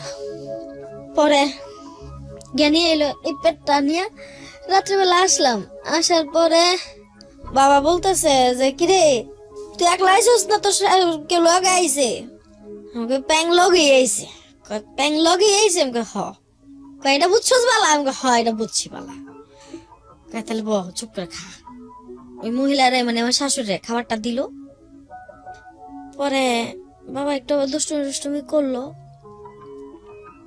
তো হ্যাঁ মানে পাঠাই দিতে হতো বাসায়। বাবা আমার রাইখা দিতেছে, বাবাই কিন্তু আমার রাইখা দিতে চেতেছে, তো হ্যাঁ তো লড়ে না। পরে ম্যাডাম রে কি করলো, ম্যাডাম রে আমার ছোট বোন বললো মাই আহেন আগে দেই, ভাইয়ার খাবারটাও দিয়ে দেই, খাওয়ায়েন কি থাক, শরীরটা ভালো লাগতেছে না যখন ওই থাক। তো বোন আমার এইভাবেই করলো। পরে কইলো যে আচ্ছা ঠিক আছে, তো থাকুক, যাই। হ্যাঁ যেতে যেতে 11টা 11:30টার দিকে গেল মহিলাটা। তো যাওয়ার পরে বাবা কয় তুই আল্লাহ হেনে ঘুমা, খাইছস? পেটটা বসছে? হ্যাঁ বসছে। মনটা বসছে? হ্যাঁ বসছে। কিছু খাবি আরো? না। কিছু মনে চায়? হ্যাঁ আমার কলা দিয়ে ভাত খাইতে মন চাইছে। এমনি গেছি, হ্যাঁ আমার কলা দিয়ে খাইতে ভাত মন চাইছে। গেছি, কপালে আসছিল, মানুষের ভাই দিয়ে গেছো, খাইতে পারি না। পরে খাই আর কয়টা, কিন্তু খাওয়ার মতো তো খাওয়াটা আর নাই। বাবা যে খাবারটা খাওয়াইতো, দাদি যে খাবারটা খাওয়াইতো, সেই খাবারটা তো নাই। 10 জন 12 জনের সাথে খাবার, ঝোল আলু থাকতো, ডিম ভাজা দিয়ে ভাত, এইভাবে চলতো আমার জীবন। পরে যখন রাত্র 2টা কাছাকাছি কেমন ব্যথা করা শুরু করে দিল, ওই বাবার বাড়িতেই 2টার দিকে ব্যথা শুরু হয়ে গেল। কেমন ব্যথা করে, চিল্লাচিল্লি করছি। চিল্লাচিল্লি করার পরে দাদি বলতেছে তুই একটু ঠান্ডা হ, এরকমই হয়, এটা কোনো সমস্যা না, তুই ঠান্ডা হ, আস্তে আস্তে এখানে ধর ওখানে ধর, দৌড়া দিয়ে কর। তো কাজ হইতেছে না, বাবা ভয় পাই গেছে, বাবাই আমার ভয় পাই গেছে। 13-14 বছর বয়স, সে হাজার হোক বাবা আমার মাই বলা চলে। পরে বাবা চিল্লান দিল, এই খোসাদা রিপনের মা আয়, আমার মেয়ে লয়ে বাড়ি তুই, আমার মেয়ে বাসাই তুই। পরে বাবা লয়ে গেল সিএনজি আনতে, সিএনজি নাই, বেবি রাত্রেবেলা, এই রাতের বেলা বেবি দিয়া, বেবি তো আর সামনে, বাসার সামনে আহে না, আর দূরে। পরে ওই রাস্তাটা গেল মতো, পরে আমার খুব নিয়ে যেতেছে, এইখান দিয়ে পায়ের নিচে দিয়ে আমার সব ভাইসা যেতেছে, পানি বাতাস ভেঙে গেছে। ওই অবস্থায় আমি বুঝতে পারি নাই। তো গেলাম মতো, পরে বাবা সিএনজি আলার ঘাড়ের মধ্যে একটা চোর মারলো, আর্মি পার্সন ছিল তো, রাগ বেশি। পরে চোর মারলো, চোর মারার পরে বললো তুই সর, আমি চালায় যাম। আমি বসলাম, ফুপু আর আমার আল্লাহ আল্লাহ করাইতেছে, ই করতেছে, পিছন দিয়া ধোয়াই দিতেছে। ফুপু আম্মাও গেছে, সাথে গেছে। তা আমার একটা জিনিস খুব ভালো লাগছে, আমার বাবা ওই সময় সিদ্ধান্ত নিতে পারে না, তো আম্মা নিজে সিদ্ধান্ত দিল। ডাক্তারে গেলাম মতো, পরে হাসপাতালে যাই, নূর ক্লিনিকে পরে যাই, আগে যাই ভিক্টোরিয়া মিলে না, সিট মিলে না। তো গেল খানপুরে যাওয়ার পরে দেখে ডাক্তার ওই ওই যে নিচে শোয়া রাখছে, তো নার্সে ভিতর নিয়ে গেছে মতো করে। তো আমার এমন যেখান থেকে বেবি আসে, এই জায়গাটা এমন ভাবে টান দিল, আমি খালি কইছি ও বাবা রে আমার বাঁচাও, ওরা তোমার মেরে ফেলাইব। পরে বাবা মহিলারে শুধু একটা কথাই কইলো, এই বান্দির বাচ্চা, তুই আমার মেয়ের ধরিস না, ছাড়, আমার মেয়ে আমি বুঝুন, ছাড়। দেখ খোসাদ, মাইয়া বাচ্চা, টাকার দিকে চিন্তা করবি না, আমার টাকা কে খাইব। আমার ফুবু মায় নূর ক্লিনিকে নিয়ে যায়, একদম সোজা ডাইরেক্ট সিএনজি নিয়ে ভিতরে ঢুকে যায়। নামানোর পরে দেখে ডাক্তার লায়লা বানু নামতেছে। তো লায়লা বানু আমারে দেখা যেমন তাক খাই গেছে, এতটুকুন মাইয়া। তাড়াতাড়ি মহিলা এই রাতের বেলায় উপরে নিয়ে তাড়াতাড়ি করাইলো, ভর্তি টর্তি কমপ্লিট করাই দিয়ে স্যালাইন টালাইন লাগাই দিল। বললো, পরে বাবারে কইলো যে যদি এই মেয়েরে আপনি বাঁচাইতে চান, সিজার করতেই হইব, আর সিজার না করলে বাচ্চা বাঁচবো না। পরে বাবা ওখান থেকে লাভ দিয়ে উঠা বলে, বাচ্চার গুষ্টি মারি, আগে আমারটা বাঁচুক, এর পরেরটা, আমার পরেরটা দরকার নেই। পরে মায়ে যেমন বুঝাইলো বাবারে, তুমি পাগলামি করো না, মাইয়ার কিছু হইব না, কিন্তু মাইয়া আমি সিজার করতে দিব না। মাইয়া আমার ঘোড়ার মতো লাফায়, কোন লাফানির চোটে কোন দিন শিলি সুইটার পরে মরে যাবো, কোনো স্টেশন থাকবো না, তখন তুমি আমার বকবা। চিন্তা করে দেখুন, ওর কিশোরী বয়স, ওর অ্যাটিটিউড, এগুলোর মধ্যে কোনো পরিবর্তন নেই, কিন্তু জীবনের কত বড় পরিবর্তন ওকে চাপিয়ে দেওয়া হয়েছে সামাজিকভাবে। বলেন। পরে যাই হোক, এর 2 দিন পরে সবাই আসে যায়, আমি আমার ভাবি ব্যথা এমন একটা জিনিস, সেখানে মার বাপ বুঝে না। তো নার্সারে বললাম, যেদিন বাচ্চাটা হবে আর কি, আমার বড় ছেলেটা হবে, নূর ক্লিনিকের বারান্দায় হাঁটতেছি, নার্সারে বললাম যে আপা আপনি এটা ছেড়ে দিয়ে যান গা, আমি হাঁটবো, না হাঁটলে আমার ভালো লাগবো না, আমি একটু হাঁটবো, আর খালি একটু জিগান আব্বু আইব কোন সময়। বাবারে খালি দেখলাম চাষারার চত্বরটারে দেখলাম যে রিক্সাটা দিয়ে খালি ঘুইরা খালি আইতাছে, বাবারে খালি একটু দেখলাম। এই বাবারে দেখার কিছুক্ষণের মধ্যেই মনে হয় মিনিট নিচে কিনা আমি জানি না, সেকেন্ডের মাথায় আমার ব্যথা আর বেড়ে গেল, এত ব্যথা, কারি কয় ব্যথা। সাথে সিস্টাররা নিয়ে গেল ভিতরে, স্টিচ লাগছে, তো বেবি হইলো, নরমাল ডেলিভারি। হ্যাঁ, বাবারে দেখছি ওই যে ইচ্ছা মতন তারা দিতাছে ইনজেকশন গুলা, সালাইয়ের মতো পুশ করতেছে, সব শরীরে যাইতেছে, ওই ব্যথাটা মানে আস্তে আস্তে তীব্র হয়ে উঠলো, ব্যথা বাড়ায় ইন্সপেক্টর ওই সময়টাতে, হ্যাঁ, অতিরিক্ত তীব্র হয়ে উঠলো। তো ভেতরে নেওয়ার পরে বাচ্চার মাথা আসে না, কেটে দেয়, আড়াআড়ি করে কেটে দেয়, প্রায় 6টা স্টিচ পরে। তো এই অবস্থায় 6টা স্টিচ অনেক কিছু আমার জন্য। তো যাই হোক, বের হইলো, বাবু আসলো, বাবুরে নিয়ে সবাই মাতামাতি, পাতাপাতি, কাটাকাটি, সবাই খুব খুশি।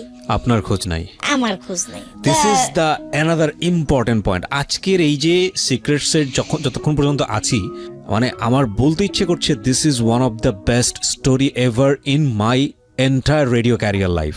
আমি জানি না এরপরে কি হয়েছে বা কি হবে, কারণ আমি এখন পর্যন্ত স্টোরিটা পুরোটা জানি না, না জেনেই এখানে আপনাদের সামনে বসিয়েছি ওনাকে। একটা জিনিস আপনাদেরকে বলি, এই ভদ্রমহিলা যে কথাটা এখানে তুলে ধরছেন পুরো সমাজের চিত্রটাই এখানে আছে।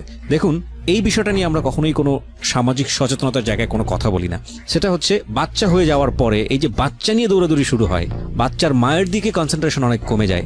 আপনারা কি জানেন এতে করে বাচ্চার মায়ের কত ভয়ানক একটা মানসিক রোগ হতে পারে? আমরা এরকম কিন্তু অনেক সময় দেখি পত্রপত্রিকাতে যে বাচ্চা জন্মগ্রহণ করা 2 থেকে 3 মাসের মধ্যে মা বাচ্চাটাকে মেরে ফেলেছে। আমরা কি সাইকোলজির ভাষায় কখনো এই বিষয়টাকে অ্যানালাইসিস করেছি যে মা কেন এই কাজটা করলো, মার দ্বারা এটা কিভাবে সম্ভব? আমরা গণহারে লেখা শুরু করি, গণহারে বলা শুরু করি যে এই মা, এটা কোনো মা না, এটা দজ্জাল মা, কিন্তু আমরা বিষয়টা জানি না। আর না জানার পেছনে আমরা যে আসলে জানতে চাই না সেটাই আসলে অনেকখানি দায়ী। আমরা ছোট্ট একটা বিরতি নেব প্রিয় শ্রোতা। যে কথাটা বলতে চাই বিরতি নেবার আগে সেটা হচ্ছে বেবি হবার পরে বেবির দিকে যতটুকু কনসেন্ট্রেশন আপনারা দেবেন, বেবির মায়ের দিকে পারলে তার চেয়ে আরো বেশি কনসেন্ট্রেশন দেবেন। এটা খুবই খুবই খুবই প্রয়োজনীয়, বেবি এবং বেবির মা দুজনের জন্যই খুবই প্রয়োজনীয়। ছোট্ট একটা বিরতি নিয়ে ঠিক রাত 12টায় ফিরছি। এই ফাঁকে প্রিয় শ্রোতা, আপনাদের সবাইকে জানিয়ে রাখছি ইতিমধ্যেই শুরু হয়েছে রেডিও আম্বার 102.4 FM আমার একটি নতুন শো, যে অনুষ্ঠানটির কথা হয়তো অনেকেই জানেন, মাইক্রোফোন টেস্টিং 1024, যেখানে বাংলাদেশের ছড়িয়ে ছিটিয়ে থাকা অসম্ভব প্রতিভাবান শিল্পী যারা আছেন, যারা কোথাও কোনো ফ্লোর পান না কিন্তু খুব ভালো গান, তাদের সুযোগ ঘটছে একটা অনুষ্ঠানে একটা এপিসোডে নিজেকে প্রকাশ করবার। আপনি যদি খুব ভালো গান করেন এবং আপনি যদি মনে করেন এই অনুষ্ঠানটিতে আপনি অংশগ্রহণ করবেন, তাহলে এই নাম্বারটিতে ফোন দিতে হবে এবং নাম্বারটিতে ফোন দিয়ে ফোন থেকে আপনি যে নির্দেশনা পাবেন সেই অনুসারে আপনি কাজটি করবেন। ফোন নাম্বারটি হচ্ছে 09611001024।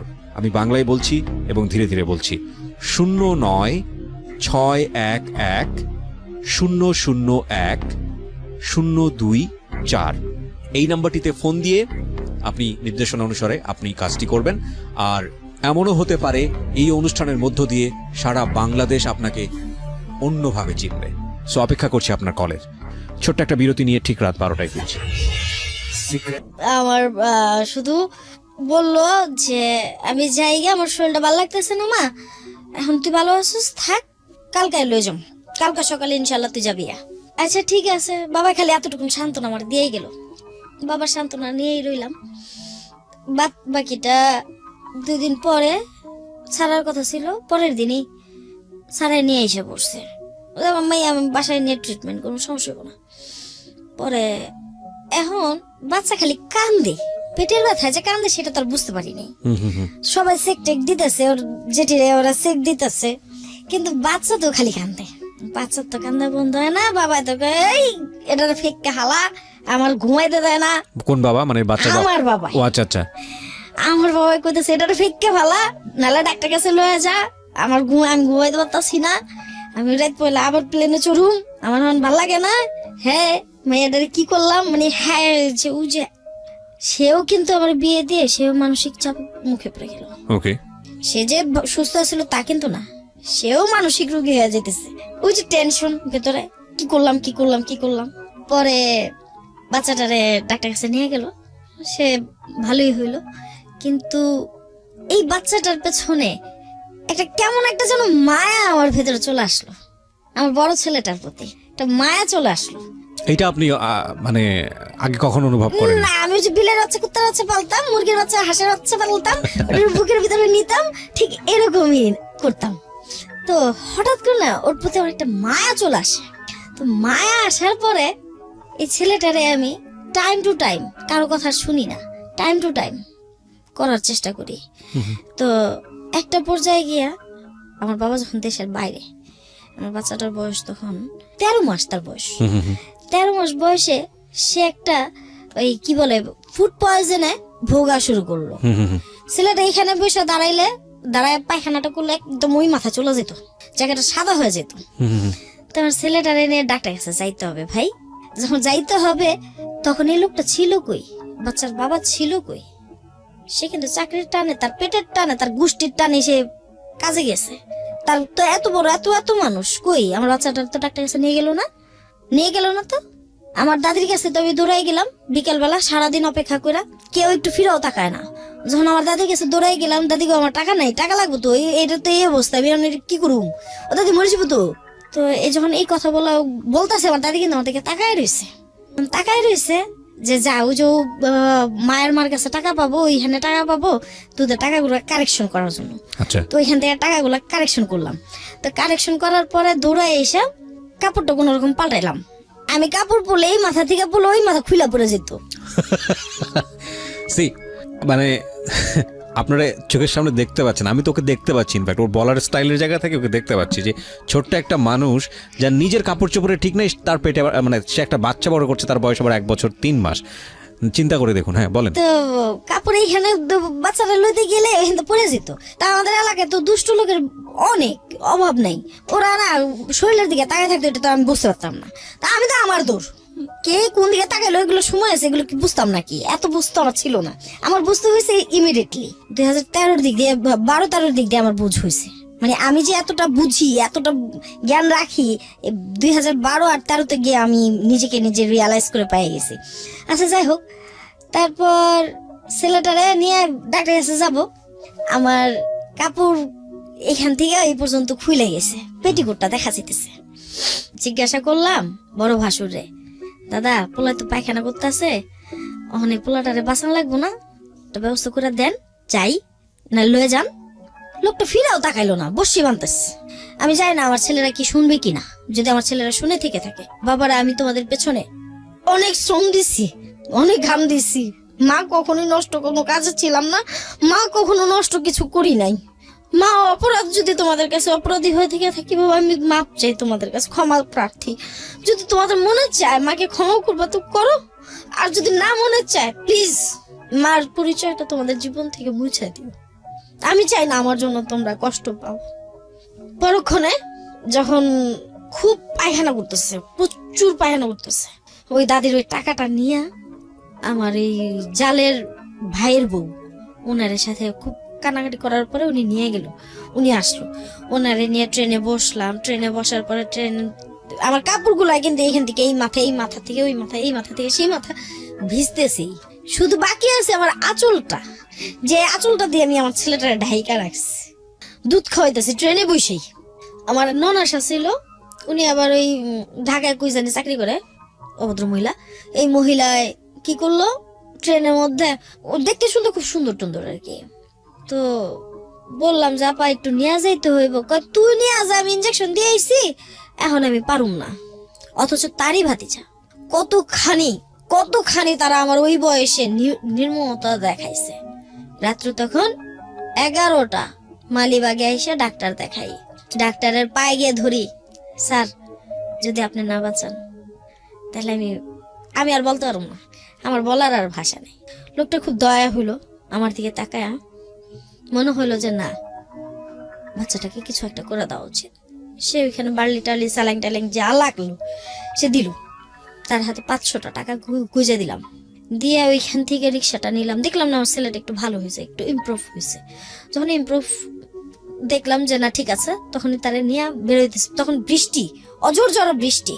ছেলেটারে এইভাবে ডেকে নিয়েছি, গু দিয়ে তো আমার শরীর মাখা, একদম মাখা, নাই কিছু নাই। তারপরে আসলাম মালিবাগের থেকে, বাসায় আসলাম ভেবে দিয়া। বাড়ির গেটের সামনে পানি এতটুকু হাঁটু পর্যন্ত। নামলাম ভিতরে যাওয়ার পরে আম্মায় দেখে কই কিরে কই গেছিলি, কি হয়েছে? পরে কইলাম যে এই ঘটনা, তুমি আসিলা কই? তোর নানিকে বাসায় গেছিলাম। আচ্ছা ঠিক আছে। তো মা কইলো যে তুই আমার কাপড়টা পর, হাত মুখ ধুইয়া কিছু খাইয়া পোলালে শো। আমি মাত্র কাপড়টা ছাড়ছি, এর মধ্যে হন এই বাড়ি থেকে ভূমিকম্প চলে আসলো। ভূমিকম্প এমন যে সেই ভূমিকম্প এক্ষুনি যাইতে হবে। গেলাম এই অবস্থায়, না খাওয়া। তো এই অবস্থায় যাওয়ার পরে গিয়ে বসলাম, বাচ্চাটারে দুধ খাওয়াই দিছি। আমার খাটের থেকে চুলে ধইরা নামায়া কি বলবো, আলনার যে স্ট্যান্ড গুলো আছে না, স্ট্যান্ডটা দিয়ে আমার পিঠ গুলা, আমার শরীরটা ফাটায় ফেলাইলো। কে? এই বরিশাল্লাই। হ্যাঁ, কই তখন তুই কই ছিলি রে? সারাটা দিন কই ছিলি তুই? তোর বাচ্চাটা তো মরে যেতেছিল। এটা তোর বাচ্চা, তুই কস তোর বাচ্চা, আমার কি এখানে কোনো কিছুই নাই? পরক্ষণে আমি যখন সকাল হয় মারধর শেষ, এক পর্যায়ে মারধর শেষ।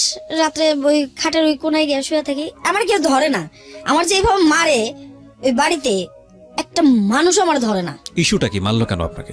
আমি আমার ছেলেটারে নিয়ে কেন গেলাম, বাচ্চাটারে ওরে না কই আমি কেন নিয়ে গেলাম?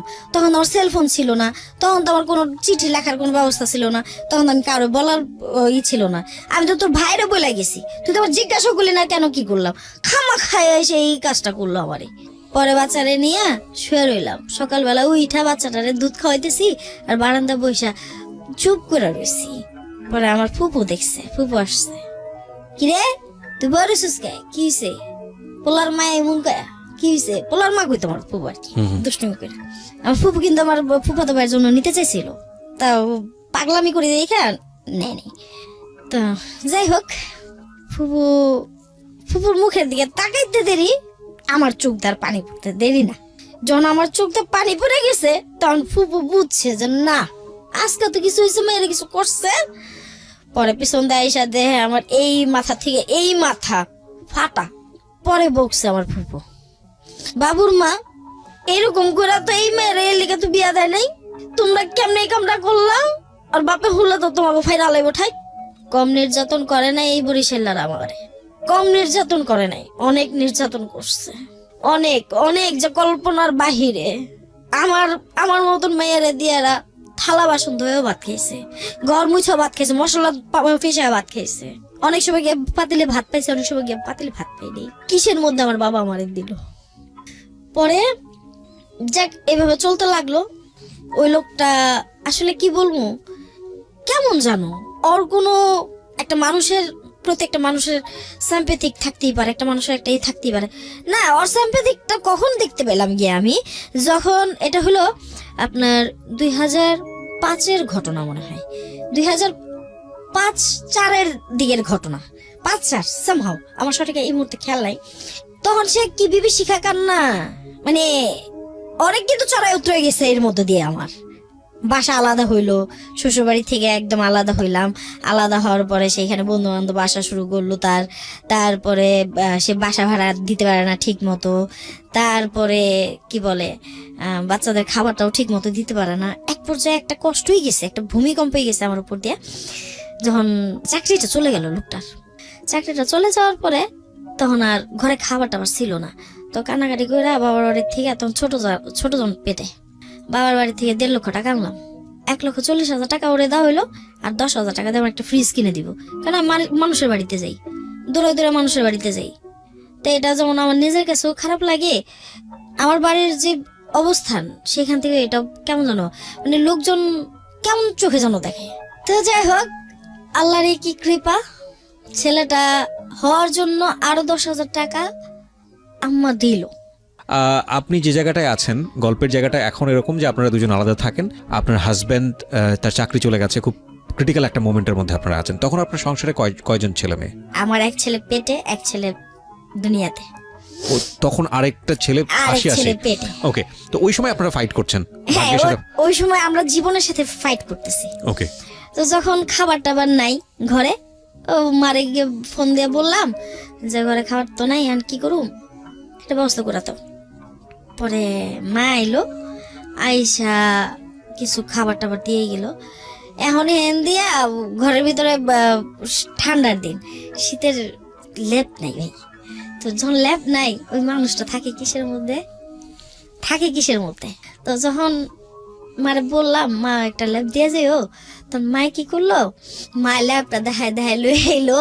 পাশে যে এই কাকারা আছে, কাকারা জিজ্ঞাসা করতেছে কি ব্যাপার, কি হয়েছে। তো মায় কইলো যে দিছিলাম তো ভালো বুঝা, কি করলো, মায়ের লাইফটা শেষ করে দিল। যাক, আল্লাহ বিচার করবো। তো এই কথাটা কি জানি আরো বলছে, এই কথাটা আবার কি করছে, ওরাই এই কথাটা এই লোকের কাছে লাগাই দিছে। এই কথাটা লাগাই দেওয়ার পরে আমার তো দিয়ে গেল গা।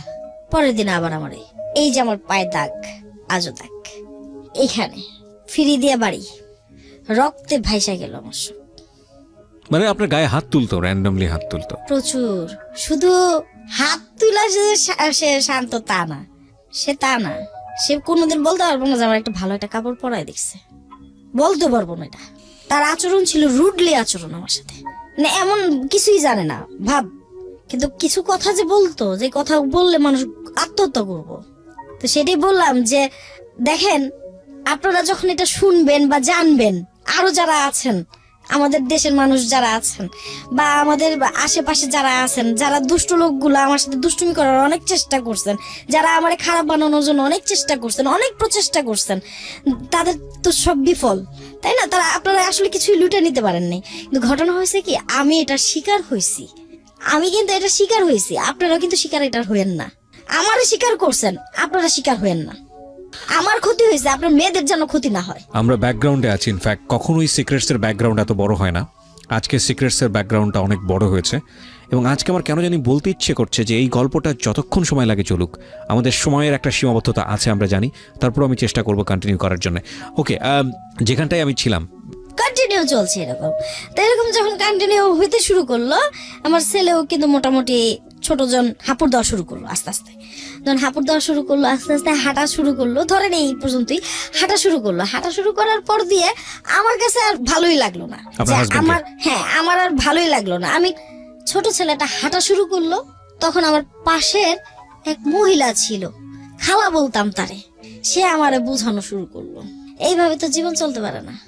যেভাবে ধোপার মতো মারে, এইভাবে ধোপার মতো মারলে তো মানুষ বাঁচে না। তুই মা এক কাজ কর, ছেলেদেরকে তোর বাবার বাড়িতে পাঠাই দে, তুই বাইরে যা গিয়া। এই বাইরের ভূত আমার মাথায় ঢুকলো। দেশের বাইরে? দেশের বাইরে। ওকে, দেশের বাইরের ভূত আমার মাথায় ঢুকলো। তো ছেলেদেরকে নিয়ে আবার একটা আমার ছিল কি, মানে খুব শখ ছিল, আমার ছেলেদেরকে আমি রাজপুত্রের মতোই পালবো। বাচ্চাদের প্রতি, সংসারের প্রতি একটা কেমন যেন একটা আসলো যখন। তো ছেলেদের নিয়ে আমার কিন্তু দুনিয়াদারি আর কিছুই রইলো না, শুধু ছেলেরা, দুটা ছেলেই। আমাদের ওইখানে অনেক সরিষা খেতে হইতো, তো ওইখানে ফুল টুল হইতো। ছেলেদেরকে খেলার জায়গা তো নাই, কি খেলতে দিব? ছেলেদের নিয়ে, যে আমি আগে যে খেলা খেলতাম ছেলেদেরকে নিয়ে খেলতাম। তো খেলার ছলে সন্ধ্যা হয়ে যেত। তো একদিন হঠাৎ করে ওই যে আমি ক্লাস 6-এ থাকতে, আমি একটা ছেলে ছিল আমাকে পড়ানোর চেষ্টা করছিল। তো উনি যে আবার আমার পেছনে পেছনে তার ভেতরে যে এত কিছু, সেটা তো আমি জানতাম না। দেখা হইলো, দেখা হওয়ার পরে জিজ্ঞাসা করলো, এটা তোমার বাচ্চা? আমি বললাম হ্যাঁ, এটা আমার বাচ্চা। হাজবেন্ড কি করে? আমি বলতে পারি না। ইনলোর করা শুরু করলাম, বলতে পারি না। মানে রকচটা হয়ে গেল আস্তে আস্তে। কেমন ওই যে বললাম না, যেগুলো তিক্ততা সহ্য করতে করতে আমি নিজেই তিক্ত হয়ে গেছি। পরে বললো আচ্ছা ঠিক আছে। পরে বললাম ভাইয়া, যদি দেখেন যে কেউ বিদেশ নেয়, এটা ভালো কোথাও, তাহলে আমি চলে যাব, ব্যবস্থা করেন, দেখেন। বিরতি নেব আরেকটি প্রিয় শ্রোতা। শুনছেন সিক্রেটস। আজকে এখানে কনফেস করছে কিংবা নিজের জীবনের সিক্রেট নিয়ে লাখ লাখ মানুষের মুখোমুখি হয়েছে সোনিয়া। তিনি এসছেন নারায়ণগঞ্জ থেকে। আমরা একটা বিরতি, মাত্র 2 মিনিটের একটা বিরতি নেব, শর্টকাট ফিরে আসছি। আপনারা শুনছেন ঢাকা FM 90.4 উইথ মি আরজি কিবরিয়া। এই ফাঁকে প্রিয় শ্রোতা, আপনাদের সবাইকে জানিয়ে রাখছি, ইতিমধ্যেই শুরু হয়েছে রেডিও আম্বার 102.4 FM এ আমার একটি নতুন শো, যে অনুষ্ঠানটির কথা হয়তো বা অনেকেই জানেন, মাইক্রোফোন টেস্টিং 1024, যেখানে বাংলাদেশের ছড়িয়ে ছিটিয়ে থাকা অসম্ভব প্রতিভাবান শিল্পী যারা আছেন, যারা কোথাও কোনো ফ্লোর পান না কিন্তু খুব ভালো গান, তাদের সুযোগ ঘটছে একটা অনুষ্ঠানে, একটা এপিসোডে নিজেকে প্রকাশ করবার। আপনি যদি খুব ভালো গান করেন এবং আপনি যদি মনে করেন এই অনুষ্ঠানটিতে আপনি অংশগ্রহণ করবেন, তাহলে এই নাম্বারটিতে ফোন দিতে হবে এবং নাম্বারটিতে ফোন দিয়ে ফোন থেকে আপনি যে নির্দেশনা পাবেন সেই অনুসারে আপনি কাজটি করবেন। ফোন নাম্বারটি হচ্ছে 09611001024।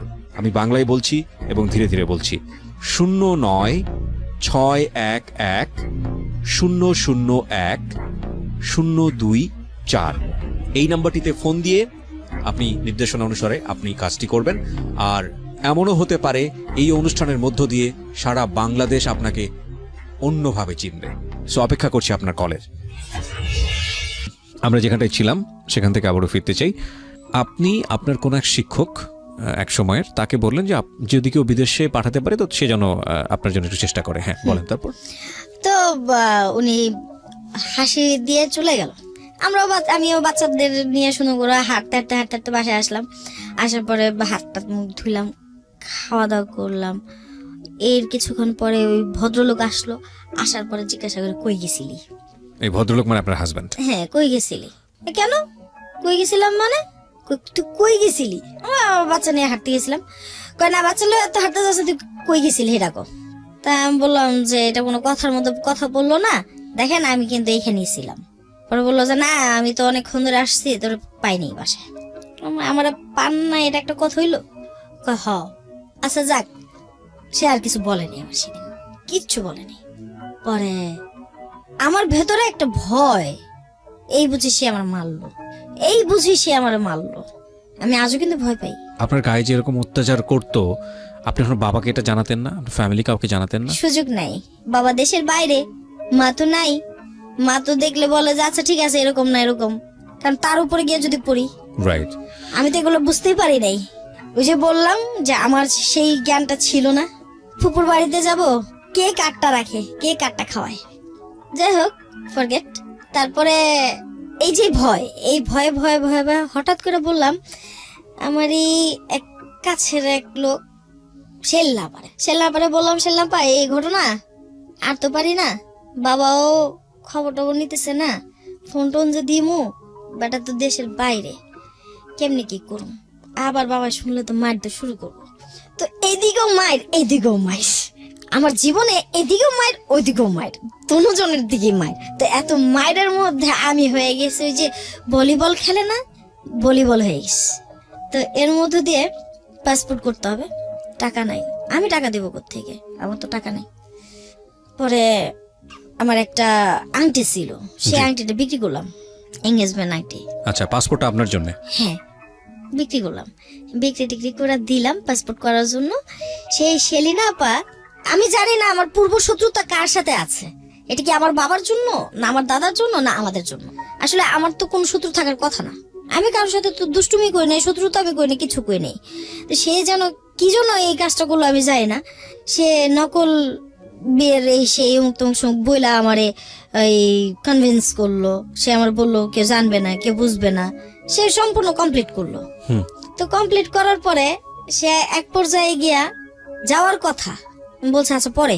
ওই লোকের সাথে কিন্তু আমার, ওই যে স্যারের সাথে আমার কিন্তু কোনো দৈহিক কোনো সম্পর্ক ছিল না, দৈহিক কোনো সম্পর্ক নাই, সাংসারিক কোনো সম্পর্ক নাই, তার সাথে সামাজিক যে একটা সম্পর্ক সেটাও নাই। জাস্ট ওই যে একটা সিগনেচার, যে ওই যে আমাকে বাইরে নিয়ে যাবে, মানে ফলস বিয়ের কথা বলে। ওকে ওকে ফাইন, আমাকে একটু জিনিসটা খুলাসা করে বলেন। হ্যাঁ, আমি বলেন। আমি আমি একটু আমাদের যারা শ্রোতা রয়েছেন তাদের জন্য যদি একটু বোঝাতে চাই বিষয়টা। একটা যেটা হচ্ছে যে বাইরে যাওয়ার জন্য আপনি পাসপোর্ট করছেন, এটা আমি হ্যাঁ, ক্লিয়ার। হ্যাঁ, তো বাইরে পাঠাচ্ছে আপনাকে কে? এটা ছিল আমার আমি যে বাসায় ছিলাম, ওই বাসার পাশে একটা ফার্মার ছিল, মুরগি ফার্ম, হ্যাঁ। ওই ফার্মে থাকতো এই মহিলা। ওকে, আচ্ছা, তো এই মহিলার খোঁজটা আপনি পেলেন কিভাবে? উনি যে আমার বাসায় আসতো পানি নিতে। হ্যাঁ, উনি আপনাকে জানালো যে উনি লোক পাঠায়? হ্যাঁ হ্যাঁ, আচ্ছা, তো উনি লোক পাঠায় এবং ওনাকে বিশ্বাস করে আপনি টাকা পয়সা দিলেন? টাকা দিয়েছি। হ্যাঁ, কত টাকা দিলেন? 5,000 টাকা দিলাম মাত্র? মাত্র। এই টাকা দিয়ে উনি বিদেশ পাঠাবে এরকম না কথা? না না, তাহলে? এই টাকা দিয়ে সে আমার পাসপোর্ট করে দিবে। আচ্ছা, তারপর বিদেশ যেতে কত লাগবে বা কি অবস্থা এগুলো কিছু বলেছে? হ্যাঁ বলেছে, 30,000 টাকা লাগবে। 30,000 টাকা দিতে হবে। কোথায় পাঠাবে আপনাকে? আমাকে পাঠানোর কথা ছিল দুবাইতে। দুবাইতে? আর আপনি এই বিষয়টা গোপন করবেন আপনার হাজবেন্ডের কাছে? সবার কাছে গোপন করে আপনি হঠাৎ করে চলে যাবেন? হ্যাঁ, আমার সিগনেচার লাগবে, তারা আমার সিগনেচার নিয়েছে। আচ্ছা এই পর্যন্তই তাদের সাথে আমার রিলেশন। আচ্ছা, এর বাইরে তাদের সাথে আমার কোনো রিলেশন নেই। কিন্তু আপনাকে বাইরে যেতে হলে দেখাতে হবে সাহেব আপনার হাজবেন্ড। হ্যাঁ হ্যাঁ, ওকে, এটা তারা আমাকে বুঝাইছে। আচ্ছা, তারপর? এই বুঝটা তারা আমার ছিল না। Okay. আসলে এইভাবে মানুষ কিভাবে কি করে। ওকে, পরে আমার আম্মা ফোন দিল, তুই কই? বললাম বাসায়। আচ্ছা ঠিক আছে। তো সাহেব এই যে ঢুকলো বাড়িতে ঢোকার পরে সে আর বাড়ি থেকে বের হয় না। কোন সাহেব?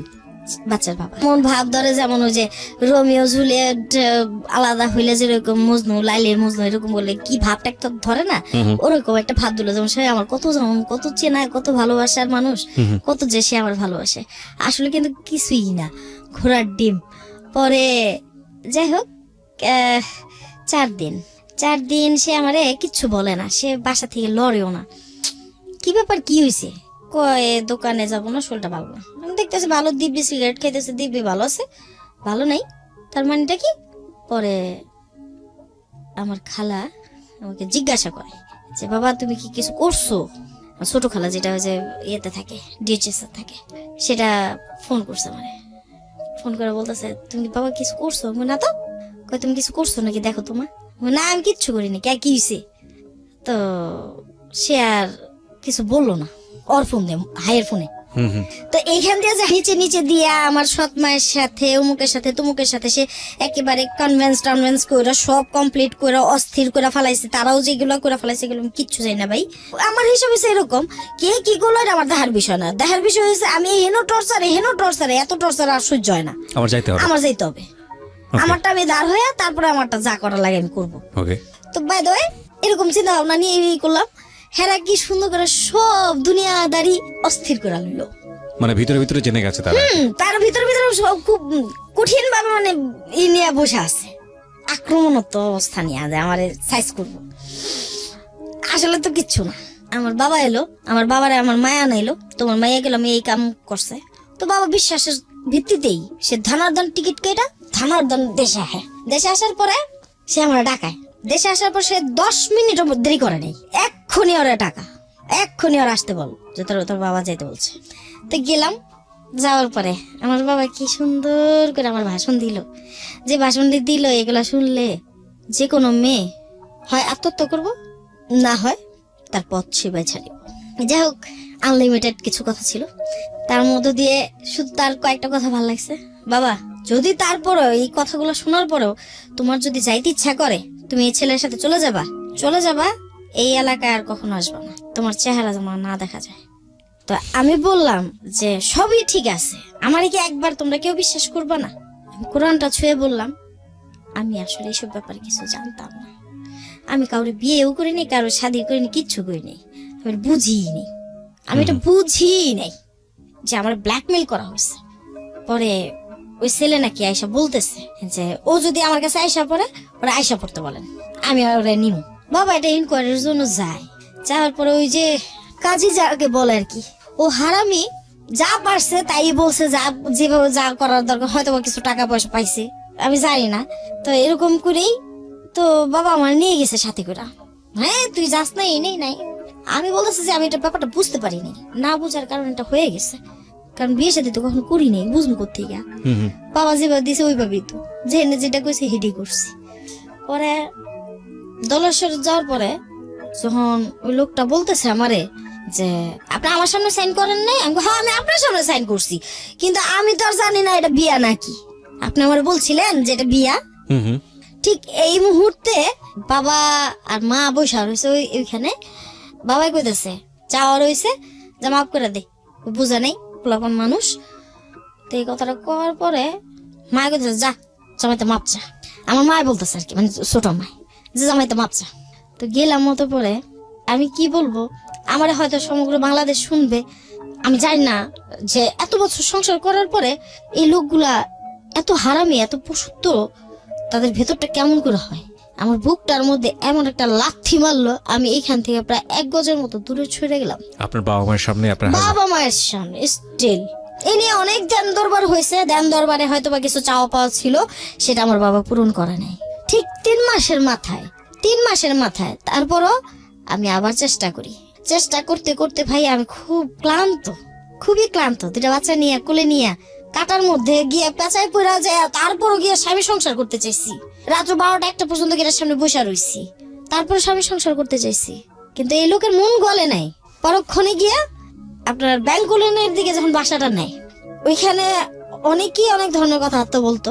তো কথাবার্তা শুনতে শুনতে এক পর্যায়ে গিয়ে একজনের কথাটা আমার খুব মাথায় লাগলো, ধুইকা মরার চাইতে কিছু পায়া না তো কিছু হারায় মরা অনেক ভালো। লাস্ট ফিনিশিং আমার মাথায় চলে আসলো। আমার বোন যায় বাচ্চাটাকে দেখতে, আমার বোনের বাচ্চাটা দেখতে দেয় না, অসভ্য আচরণ করে, ওটারও কিন্তু 2-3টা বিয়ে হয়েছে। পরে যাই হোক আল্লাহ করছে, আমি খুব খুশি হয়েছি। পরক্ষণে ওই আমার বোনটা দেখতে দিল না, তাই আমার বোন আবার খুব কান্নাকাটি করলো, যে বোন আমার বাচ্চা দুটাকে আজও পর্যন্ত মায়ের স্নেহ দেয়, ওই বোনটা আমার বাচ্চাটা দেখতে দেয় না।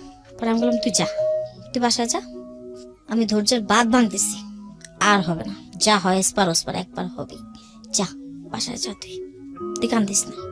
ছোট বোনের কান্নাটা দেখে না আমার মাথায় খুব আঘাত লাগার পরে ও হারামি পরের দিন আমার মা এসে কি ব্যাপার, নাতিগো দেখতে দেয় না, কি ব্যাপার, কি হয়েছে, কি আসে বিষয়। পরে আমার কয় শোন, তুই যদি তোর বোনের কথা শুনোস তাহলে তুই সংসার করতে পারবি না, আর যদি সংসার না করতে চাস 2 বাচ্চা লই যাইস, তোর কিন্তু আর বাচ্চা কাচ্চা হইব না। চিন্তা করছেন কতটুকুন সে অমানবিক কথাবার্তা বলে? সে কিন্তু আবার এই ধরনের থ্রেট সেই মুহূর্তে দিচ্ছে। বাচ্চা কাচ্চা হবে না মানে? সে যে আবার কি করছে আমি তার জানি না। অবশ্য একবার করাইছিল, তো যাই হোক এইভাবে করতে গিয়ে হঠাৎ করে তখন এটা বাড়িতেও আসার পরে খুব একটা শান্তি আর আমি পাই না। জি। হঠাৎ করে তারপর ডিভোর্সের সিদ্ধান্তে আমি চলে যাই। আপনি ডিভোর্সের সিদ্ধান্ত নেন? হ্যাঁ, আমি ডিভোর্সের সিদ্ধান্তে চলে যাই। তো আমি ডিভোর্স করে দিই। ডিভোর্স করে দেওয়ার পরে বাচ্চাদেরকে রেখে আমি কাজের সন্ধানে নামি। তো কাজের সন্ধানে নামতে গিয়ে দেখা গেছে যে এইখানেও আমার অনেক ধরনের ঘটনা ঘটে গেছে। ফাইন, আমার কোশ্চেনটা হচ্ছে সিক্রেটটা কোথায়? আপনি যে কারণে আজকে এখানে এসেছেন সেটার একটা বিশাল ব্যাকগ্রাউন্ড আমরা দেখলাম। এই যে দিয়ে যাচ্ছি আমি এই মুহূর্তে। এই প্যাসেজটাতে আমরা ঢুকবো, তার আগে আমরা প্রিয় শ্রোতা একটা ছোট্ট বিরতি নেব। আজকে নাথিং টু সে, মানে আমি স্পিচলেস হয়ে গিয়েছি যে একটা মানুষের জীবনে, আমি জীবনে বহুত জীবন গল্প শুনেছি এবং এমন কিছু কিছু গল্প শুনেছি সেগুলো অনের আনতে পারিনি। সেগুলো নিয়ে হয়তো ভবিষ্যতে একটা কাজ করব, একটা বই আকারে আপনাদের জন্য আমার একটা প্ল্যান আছে যে অপ্রকাশিত 10টি গল্প নিয়ে, 10টি হতে পারে, 12টি হতে পারে, 15টিও হতে পারে, এবং সেটা যে আরো কত ভয়াবহ, কত দুর্ধর্ষ হতে পারে সেরকম একটা বই হয়তো বা আপনাদের হাতে তুলে দেব। জীবনে একটা ইচ্ছা আছে এবং সেটা নিজে হাতের লেখার ইচ্ছা আছে। এই বইগুলো সাধারণত ফরমাইশি থাকে, কেউ একজন লিখেন, আমি নিজে পড়ে একটু হলেও দেখি যে কি আছে ভিতরে, ঠিক আছে কিনা, কিন্তু এই বইটা আমি নিজে হাতে লিখতে চাই। যাই হোক, সেটা অন্য এক গল্প। আমরা ছোট্ট একটা বিরতি নেব, মাত্র কয়েক মিনিটের। এই ফাঁকে প্রিয় শ্রোতা আপনাদের সবাইকে জানিয়ে রাখছি, ইতিমধ্যেই শুরু হয়েছে রেডিও আম্বার 102.4 FM আমার একটি নতুন শো, যে অনুষ্ঠানটির কথা হয়তো বা অনেকেই জানেন, মাইক্রোফোন টেস্টিং 1024, যেখানে বাংলাদেশের ছড়িয়ে ছিটিয়ে থাকা অসম্ভব প্রতিভাবান শিল্পী যারা আছেন, যারা কোথাও কোনো ফ্লোর পান না কিন্তু খুব ভালো গান, তাদের সুযোগ ঘটছে একটা অনুষ্ঠানে, একটা এপিসোডে নিজেকে প্রকাশ করবার। আপনি যদি খুব ভালো গান করেন এবং আপনি যদি মনে করেন এই অনুষ্ঠানটিতে আপনি অংশগ্রহণ করবেন, তাহলে এই নাম্বারটিতে ফোন দিতে হবে এবং নাম্বারটিতে ফোন দিয়ে ফোন থেকে আপনি যে নির্দেশনা পাবেন সেই অনুসারে আপনি কাজটি করবেন। ফোন নাম্বারটি হচ্ছে 09611001024। আমি বাংলায় বলছি এবং ধীরে ধীরে বলছি, 0961001024। এই নাম্বারটিতে ফোন দিয়ে আপনি নির্দেশনা অনুসারে আপনি কাজটি করবেন। আর এমনও হতে পারে এই অনুষ্ঠানের মধ্য দিয়ে সারা বাংলাদেশ আপনাকে অন্যভাবে চিনবে। সো অপেক্ষা করছি আপনার কলের। বিরতির পর আবারও ফিরে আসছি, মাত্র 2 মিনিটের বিরতি। ছড়িয়ে ছিটিয়ে থাকা অসম্ভব প্রতিভাবান শিল্পী যারা আছেন, যারা কোথাও কোনো ফ্লোর পান না কিন্তু খুব ভালো গান, তাদের সুযোগ ঘটছে একটা অনুষ্ঠানে, একটা এপিসোডে নিজেকে প্রকাশ করবার। আপনি যদি খুব ভালো গান করেন এবং আপনি যদি মনে করেন এই অনুষ্ঠানটিতে আপনি অংশগ্রহণ করবেন, তাহলে এই নাম্বারটিতে ফোন দিতে হবে এবং নাম্বারটিতে ফোন দিয়ে ফোন থেকে আপনি যে নির্দেশনা পাবেন সেই অনুসারে আপনি কাজটি করবেন। ফোন নাম্বারটি হচ্ছে 09611001024। আমি বাংলায় বলছি এবং ধীরে ধীরে বলছি, 09611001024। এই নাম্বারটিতে ফোন দিয়ে আপনি নির্দেশনা অনুসারে আপনি কাজটি করবেন। আর এমনও হতে পারে এই অনুষ্ঠানের মধ্য দিয়ে সারা বাংলাদেশ আপনাকে অন্যভাবে চিনবে। সো অপেক্ষা করছি আপনার কলের। এবং আজকে যে জীবন গল্প, যার জীবন গল্প আপনি শুনছেন, তিনি হচ্ছেন সোনিয়া। আমরা কথা না বাড়িয়ে সোনিয়ার কাছে আবারও ফিরছি। হ্যাঁ, তো ডিভোর্স আপনি দিলেন, এর পরের জীবনটাতে আমরা ঢুকতে চাই এবং একই সাথে আপনার সিক্রেটটা আসলে কোথায়? ডিভোর্সটা কাঙ্ক্ষিত অনাকাঙ্ক্ষিত সবকিছু মিলাই হয়ে গেছে, আমি নিজেই করে দিয়েছি। তারপর ওখান থেকে 3 মাস আমার জীবনযাত্রা খুবই কষ্টের, খুবই কি বলে, আমার মনে হয় না কোনো নারী এতটা কষ্ট করতে পারছে কিনা আমি জানি না। আমি অনেক সময় না খাওয়াও রাত্রে দেখা গেছে যে প্রাইভেট কারেও আমি ঘুমাইছি, দেখা গেছে বাড়ির ভিতরে ঢুকতে পারি নাই, বাড়ির বাইরে ঘুমাইছি, আম গাছের নিচে ঘুমাইছি। মানুষের যে কিছু কিছু মানুষ আছে যারা আজও আমার খুব ভালোবাসে, তাদের বাসায় মাটির মেঝেতে শুয়ে আমি ঘুমাইছি ছালার উপরে। তো এরকম ভাবে আমার 3 মাস কেটে গেল। আমি আপনাকে একটা খুব ডেয়ারিং কোশ্চেন করতে চাই, ইফ ইউ ওয়ান্না ফেস, এই 3 মাসে আপনি অর্থ রোজগার করেছেন কিভাবে? হ্যাঁ, আমি সেটাই বলতেছি। তো দেখা গেছে যে আমার কাছে কিছু ব্যালেন্স ছিল, সেই সাপেক্ষে দেখা গেছে মামার বাড়িতে গেছিলাম। বড় মামার কাছে আসলে মুখ খুলে বলতে পারিনি, কিন্তু তার কাছ থেকে হাত পেতে কিছু টাকা নিয়েছিলাম। হ্যাঁ, তো ওইটা দিয়ে আর কি আমার আস্তে আস্তে রানিং হলো। বাড়িতে জায়গা পাননি থাকার? না, তারপরে আস্তে আস্তে আপনার এই বেসিক যাওয়া শুরু করলাম। বেসিক যাইতে যাইতে গিয়ে দেখা গেছে হঠাৎ করে একটা কিছু ওই যে আপনার স্টক লট বলে যেটাকে, স্টক লট নিয়ে কাজ করা শুরু করলাম একটু একটু করে। তখন দেখা গেছে যে কিছু বিক্রি করতে পারলে 200-500 টাকা পাই, 1000 টাকা পাই। কখনো দেখা গেছে ছেলে যে- দুটো কি আপনার সঙ্গে ছিল? না না না না না, ওরা রেখে বাচ্চাদের- দিয়েছে? বাচ্চাদেরকে রেখে গেছি আমি। আচ্ছা, তো বাচ্চাদেরকে রেখে না গেলে আমি খাবো কই, তাদেরকে রাখবো কই? তারা তো একভাবে থাকতে পারবে, এই জীবন জীবিকা সময়টাতে করতে আপনি পারবে। আপনার বাবার বাড়িতেও জায়গা পাননি বা আপনি না। যাননি, না, আপনার ডিভোর্স হয়ে গেছে এবং আপনার এলাকার লোকজন সবাই মোটামুটি বিষয়টা জানতো। এই সময়টাতে মানুষ সুযোগ নেওয়ার জন্য ওত পেতে থাকে এবং আপনি নিজের জীবনে সেটা অনেক বিশ্রীকর অবস্থা ছিল, বিশ্রীকর অবস্থা ছিল, যা বলার মতো না। কিন্তু আমি তারপরেও ঘাত প্রতিঘাতের পরেও আমি আমাকে কখনোই মচকাইনি। এই আস্তে আস্তে ওইখান থেকে ওইখান থেকে আজকের এই আমি। আপনার অপরাধটা কোথায় তাহলে, ভুলটা কোথায়, আমার সিক্রেটসটা ভুলটা কোথায়? ছিল আমার বাবার কাছে। বাবা, আমি বলবো তুমি আমাকে বোঝো নাই, আমিও তোমাকে বোঝাইতে পারি নাই। এখানে ছিল আমাদের মিসআন্ডারস্ট্যান্ডিং। বাট আমার কথা হচ্ছে যে আমার মতো করে বা তোমার মতো করে কোনো বাবা যেন তার সন্তানের সাথে মিসআন্ডারস্ট্যান্ডিং না রাখে, এবং এটার একটা রেজাল্টও দুষ্ট দাঁড়িয়েছে। লোকের খপ্পরে যেন না পড়ে। রাইট, এটার একটা রেজাল্টও দাঁড়িয়েছে। আমরা যদিও ওই জায়গাটায় বারবার আসতে যাচ্ছি ঘুরিয়ে পেঁচিয়ে অনেক লম্বা সময় নিয়ে, সেই জায়গাটায় আমরা ঢুকতে চাই। তো আমি একটু সাম আপ করতে চাইবো, কারণ যেহেতু শেষের দিকে চলে এসেছি। আপনি ওখান থেকে বের হলেন আপনার হাজবেন্ডের জায়গা থেকে, নিজের পায়ে ইনকাম দাঁড়ানোর চেষ্টা করছেন। চেষ্টা করতেছি। ওই সময় বাবা আপনাকে কি মানে সাপোর্ট দেয়নি বা বললো না যে তুমি নতুন করে জীবন শুরু করো, আমি তোমার জন্য কিছু একটা করি? না না, বাবা আমাকে প্রতিনিয়ত আটকায় রাখার চেষ্টা করতো। আচ্ছা, আটকায় রাখার চেষ্টা করাতেই আমি থানার একটু সাহায্য নেই, বাসায় পুলিশ টুলিশ আসে। এটা মানে আমার ঘটনাটা কি আমাকে একটু বলেন ছোট করে। আমি যখন চাকরি করার চিন্তা ভাবনা করি বা আমি যখন বের হয়ে আসার চেষ্টা করি, তখন বাবা আমাকে আটকায় দেয়, ঘরের মধ্যে আটকায় দেয়, মারধর করে, আটকায় দেয়। ডিভোর্স হবার পরে? না না না, এটা কি ফার্স্ট হাজবেন্ড থাকা অবস্থাতে? আমার থার্ড হাজবেন্ডের সাথে থাকে। Third husband? Third. Second husband কি হলো তাহলে? ওটাকে হাজবেন্ড বলবো না, মানে ওটা তো প্রতারণা ছিল। মানে এটাই, এই second এটা husband- সমাজ যেভাবে নেয় আর কি। সেকেন্ড হাজবেন্ডের প্রতারণার ঘটনাটা কি ছিল?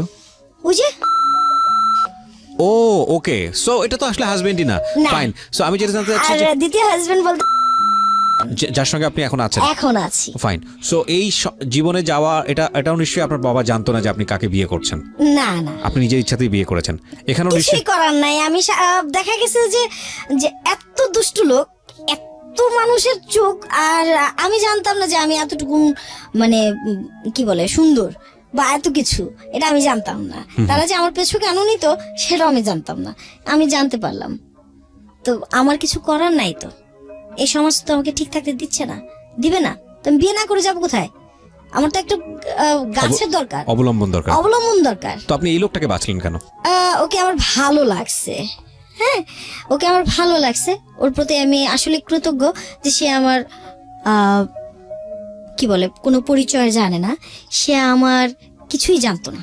আমার বাবার বাড়ি কই, আমি কই, আমি কিভাবে কি, সে জানতো না। এর জন্য তার কাছে আমি কৃতজ্ঞ। কত বছরের সংসার আপনাদের? আমাদের বর্তমানে চলতেছে রানিং 13 বছর পার হয়ে 14 বছর পা দিচ্ছে। আপনাদের এই সংসার জীবনে কোনো বাচ্চা কাচ্চা আছে? না না না, আমাদের কোনো বাচ্চা কাচ্চা নেই। সো এখানেও তো আপনি একা। একা, এই একা একা একা একা থাকতে থাকতে দেখা গেছে যে ওর সাথে আমার আসলে ফিজিক্যালি বলেন আর যাই কিছু বলেন সবকিছু মিলায় দেখা গেছে তার সাথে আমি মাস 3 সংসার মানে একসাথে করছেন? থাকি কিনা সন্দেহ। বাকি সময়টা একাই। ও কোথায় থাকতো? বড় ওয়াইফের এখানে, ওকে এখানে বাচ্চা কাচ্চা আছে, তাদেরকে সময় দিতে হয়, ওকে। তাদেরকে সময় দিতে হয়, তাদেরকে দেখাশোনা আছে, ব্যবসা বাণিজ্য সো আছে। নামমাত্র একটা সাইনবোর্ড যেটাকে বলে। না, আমি তাকে সাইনবোর্ড যদি বলি তাকে ছোট করা হবে। ফাইন, আপনার জায়গা থেকে রেসপেক্টটা থাকুক, বাট আমার জায়গা থেকে আমি হয়তো এইভাবে বলাটাও উচিত হলো না, যেহেতু আপনি স্টিল যে রিলেশনশিপে আছেন। বাট তারপর ওই যেটা বলছিলেন যে একটা অবলম্বন দরকার, ওকে। তারপর আসলে ভালোবাসা যে জিনিসটা আপনি আমাকে আমি আপনাকে বলতে চাচ্ছিলাম যে ভালোবাসাটা কিন্তু আমি ওর কাছ থেকে শিখছি আর ওর কাছেই পাইছি। Okay fine. হ্যাঁ, যখন ও আমার এইভাবে অ্যাভয়েড করা শুরু করলো, কিছুদিন থাকে কিছুদিন থাকে না, তারপরে ওরে আমি কিছুদিন পাই কিছুদিন পাই না। দেখা গেছে ওই যে বিষণ্ণতাটা, এই বিষণ্ণতার ইয়েতে আমি এক সময় এতটা ক্রেজি হয়ে যায় তখনই আমি বিদেশে আবার যাওয়ার জন্য চেষ্টা করেন। পাড়ি দেওয়ার জন্য চেষ্টা করি। যখন এই চেষ্টা করতে যাই, এই চেষ্টা করতে গিয়েই এই ছেলেটার সাথে আমার একটা কি বলে পরিচয়টা হলো কিভাবে? হয়ে যায়। আচ্ছা, পরিচয়টা হয়ে যায় ফোনের মাধ্যমে। ওকে। হ্যাঁ, ফোনের মাধ্যমে আমি তাকে একটা রিং করি, রিং করার পরে ফোনটা ধরার পরে বলতেছে যে আপনি কাকে চাচ্ছেন। তা আমি বললাম স্যার এটা কি এই অফিস কিনা? বললো হ্যাঁ। তো ওই যে ওইখান থেকে যে সে আলোচনা পাওয়া শুরু করলো, সে প্রায় আমাকে ফোন করতো। তো ফোন করতে করতে করতে ওই যে আমি একা সময়টা থাকতাম তখন কথা বলতাম, বা অনেক সময় দেখা যেত আমি কবিতা পড়তাম, অনেক সময় দেখা যায় যে আমি কোরআন পড়ি, অনেক সময় দেখা যায় আমি ওজিফা পড়ি। এইভাবেই আমার সময়গুলো কেটে যায়। তো সে আমাকে আস্তে আস্তে বিভিন্ন স্বপ্ন দেখায়। তো বিভিন্ন স্বপ্নের মধ্যে আমি আবার খুব একটা বিশ্বাস করি না। তাকে আমি শুধু বললাম যে জাস্ট আমরা ফ্রেন্ডশিপ রাখতে পারি। বললো আচ্ছা ঠিক আছে। তো তার সাথে আমি দেখা করি, কথা বলি। তো এর মধ্যে সে কিন্তু বলেনি একবারও তার ওয়াইফ আছে। হ্যাঁ, তো বাই দ্য ওয়ে ওই যে বললাম যে আমার বাবার বাড়িতে পুলিশ আসে, তো বাবা খুব এই পুলিশটা রাগান্বিত। আপনি পাঠিয়েছিলেন? হ্যাঁ হ্যাঁ, আমি পাঠিয়েছিলাম না, আমি ওই বাসায় ছিলাম, আমি এনেছি। পুলিশ ফোন করে? হ্যাঁ, পুলিশ ফোন করে থানা থেকে। তবে আমি স্যালুটেড আমার প্রশাসনকে যে তারা আমাকে এতটুকুন সাহায্য করেছে সব মানে সময়। বলার সঙ্গে সঙ্গে চলে আসছে? হ্যাঁ, তারা আচ্ছা, আমাকে কেন নিয়ে আসছিলেন পুলিশ আপনি বাসাতে? আমাকে লক করে রাখা হতো। আমি তো এমনিই লক, তারপরে আবার লক করার কি হলো? যাতে আপনি বাড়ি থেকে বেরোতে না পারেন। এটা কোনো কথা হলো? এরকমই কথা। একটা জিনিস খেয়াল রাখবেন, যেই শাসনটা আপনি করছেন যে শিশুদের উপরে, প্রথম পর্যায়ে কিছু বলবে না। দেখুন ওকে যেভাবে বিয়েটা দেওয়া হয়েছে, আসছে ঘুম থেকে উঠে সাইন করে দিয়েছে বাবার কথায়, কিন্তু এই মেয়েটাই পরবর্তীতে কতটা ফেরোসাস হয়ে গেছে যে সে ফোন করে বাসায় পুলিশ নিয়ে এসছে। এই পরিস্থিতি কিন্তু এই মেয়েটার হয়নি, এই পরিস্থিতি আপনি তাকে বানিয়েছেন। আমি এটাই বলবো যে যারা নরম স্বভাবের থাকে, যে শিশু পরিবারে খুব নরম স্বভাবের থাকে, তার উপর জোর করে কন্টিনিউয়াসলি কোনো কিছু করবেন না। কারণ ও যখন খেপে যাবে তখন আপনি চিন্তাও করতে পারবেন না যে আগ্নেয়গিরির উদ্গীরণ কত ভয়ানক হতে পারে, তার চেয়েও ভয়ানক আচরণ সে করতে পারে। সো এগুলো না করাটাই বেটার। আমরা বাই দ্য ওয়েটা আমি নিজের জীবনের শিক্ষা থেকেই বলেছি, আমি যেটা বললাম এখন আপনাদেরকে, বিকজ প্রতিটা মানুষই কিছু না কিছু এক্সপিরিয়েন্সের মধ্য দিয়ে যায় প্রতি মোমেন্টে। এবং আমি দেখেছি যে এই জীবন গল্পগুলো বা এই সিক্রেটসগুলো যতটা আমাদেরকে শেখায়, আমাদের পুঁথিগত বিদ্যা তার চেয়েও অনেক ভয়ানক ভয়ানক ভয়ানক বেশি কিছু আমরা শিখি হচ্ছে এই জীবন গল্প বা সিক্রেটস থেকে। আমার কথা হচ্ছে পুলিশ আপনি নিয়ে আসলেন ঠিক আছে, কিন্তু সুমনের যে জায়গাটায় আমি ছিলাম, আমি বুঝতে পারছি যে তখন আপনার একটা মারাত্মক উইকনেস কাজ করতো। সেটা হচ্ছে কেউ আপনাকে স্বপ্ন দেখালে, কেউ আপনার সঙ্গে একটু কোম্পানি দিলে তাকে আপনার ভালো লাগাটা খুবই স্বাভাবিক, একটু ভালো লাগতো। আচ্ছা, দ্যাটস ইট, এর তো বাইরে কিছু আপনি না। চিন্তা করলেন যে যেভাবেই হোক না কেন আপনি বিদেশে যাবেন, বাইরে যেতে পারলেই হলো। ওকে। তো আপনার এই সারলতার সুযোগ সে নিয়েছে, এবং সেটা আসলে কত এক্সট্রিম লেভেলে গেছে আমি একটু জানতে চাই। আসলে এটা বলা চলে তাকে যেন আমার বাড়তি টাকাটা দিতে না হয়, সেজন্য সে আমাকে ওইভাবে কনভিন্স করে সে আমার সাথে একটা মানে ওয়ান টাইমের একটা ফিজিক্যালি এবং আপনি সেটাতে এগ্রি করেন? হ্যাঁ, তখন বাধ্যতামূলক কিছু করার নাই, কারণ আমার যাওয়ার মতো সব তখন রাস্তা কোথাও যখন বন্ধ হয়ে গেছে। আমি কই যাব, কার কাছে যাব? এখন যদি আমি এই এতটুকু না করতে যাই, যত ঘৃণাই করি নিজেকে আর যত ঘৃণাই হোক এই সময়টা, তারপরেও যদি আমি এই জিনিসটা না করতে যাই, তাহলে দেখা গেছে যে আমার মরণ ছাড়া কোনো পথ থাকে না। এবং আমি ডেফিনেটলি শিওর, আমি বাড়িতে ফিরে আসতে পারতেছি না, এমন একটা প্রসিকিউশন তৈরি করে রেখে এসেছি এবং বাসায়। ডেফিনেটলি শিওর যে আপনার এই শেষ পর্যন্ত যেটা হয়েছে আপনার সঙ্গে চিট করেছে। ডেফিনেটলি, একেবারে এক কথায় বলা চলে সে আমার সাথে চিট করেছে। শুধু চিটই না, সে আমাকে অনেকবার মারধরও করেছে, মেরে ফেলার চেষ্টা করেছে। যখন আমি রুখে দাঁড়ালাম, যখন আমি বললাম যে ঠিক আছে দেখা যাক তুই আমাকে কি করতে পারিস সেটা দেখবো, আমি সেই ওই যে বলে না, নারী যদি রেগে যায় তখন নারী আর নারী থাকে না, তখন নারী তার শাড়ি খুলে দেয়। আমি ঠিক সেটাই করেছি। আজও আমি একা আছি, কিন্তু আমি একটা পুরুষের সমান। আমি নিজে বাজার করি, নিজে খাই, নিজে চলি, নিজে ডাক্তারের কাছে যাই, নিজে ট্রিটমেন্ট করি, নিজের অপারেশন নিজেরটা নিজে সিলেক্ট করি, নিজেরটা নিজেই করতেছি, বাচ্চাদেরকে দেখতেছি, হাজবেন্ডকে যতটুকুন পারি সাহায্য করতেছি। বাচ্চাদেরকে দেখতেছেন মানে? আমার সেই আগের ঘরের বাচ্চারা আমার সাথেই আছেন, এখন আপনার সঙ্গে থাকেন, এটা তো আপনার জন্য একটা অনেক বড় পাওয়া। হ্যাঁ, দুই বাচ্চা যারা শুনছেন, ছোট ছেলেটা আমার কাছে চলে আসছে। বড় ছেলের বয়স কত? বড় ছেলের বয়স খুব বেশি না, অল্পই, 18 হয়নি। আচ্ছা, ও তো পড়াশোনা করছে? হ্যাঁ, পড়াশোনা করছে। ও জানে আপনি আজকে যে কথাগুলো বলেন, ও তো এই বাসায় বসে শুনছে। সো ও জানলে কি মনে হয়, মাকে কি মনে করতে পারে? আমি সেই কথাটা পেছনে ফেলে এসেছি রাইট, আপনি বলেছিলেন একবার। যে বাবা, আমি পরিস্থিতির শিকার, এই পরিবেশ, এই কি বলে সমাজ, এই সমাজের ব্যবস্থাপনা আমাকে করে তুলছে। আমি নিজে থেকে কিছু করি নাই। আমার এইগুলো বোঝার মতো বয়স তখন ছিল না, যে বয়সটাতে আমার বিয়ে হয়ে গেছে। আর যে বয়সটা আমি পার করেছি, যে যৌবনটা আমি পার করেছি, সেটা সম্পূর্ণ রাস্তায় পার করেছি। তারপর যে আমি টিকে আছি, এটাই অনেক কিছু। আপনি চিন্তা করেন না যে আমি যে আমাকে যে চিলের মতো ছিঁড়ে ফিরে কেউ খাইতে পারে নাই, এইটাই আমার ভাগ্য, তোমাদের ভাগ্য। কিছু সিক্রেটস আমরা এখানে ওপেন করলাম না, তবে এটা ঠিক যে যেহেতু সিক্রেটস অনুষ্ঠান, সেহেতু আমরা আমাদের এই সিক্রেটস অনুষ্ঠানের জায়গাটা থেকে আমরা বাধ্য হয়ে ওনাকে কতটুকু নিচে নামতে হয়েছে সেখানে আপনাকে একটু হলেও টাচ দিয়েছি। আমরা আমাদের এই অনুষ্ঠানের জায়গা থেকে মূল ফোকাসটা রাখতে চাই আপনার দুই সন্তানের প্রতি। আমি আপনাকে একটা প্রশ্ন করব, আপনার দুই সন্তান নিশ্চয়ই একসময় বড় হবে, জি তারাও নিশ্চয়ই বিয়ে শাদী করবে। জি আপনার যারা বৌমা হবে, জি তাদেরকে আপনি কিভাবে দেখবেন, কিভাবে মানুষ করবেন, কিভাবে কাছে রাখবেন? ডেফিনেটলি আমি চেষ্টা করব আমার ছেলের বউরা যেন আমার কাছ থেকে কোনো কটূক্ত, কোনো কথা দিয়ে কোনো আঘাত, বা তাদেরকে কেউ উসলানি ফুসলানি দিতে না পারে, সেই জিনিসটা আমি খেয়াল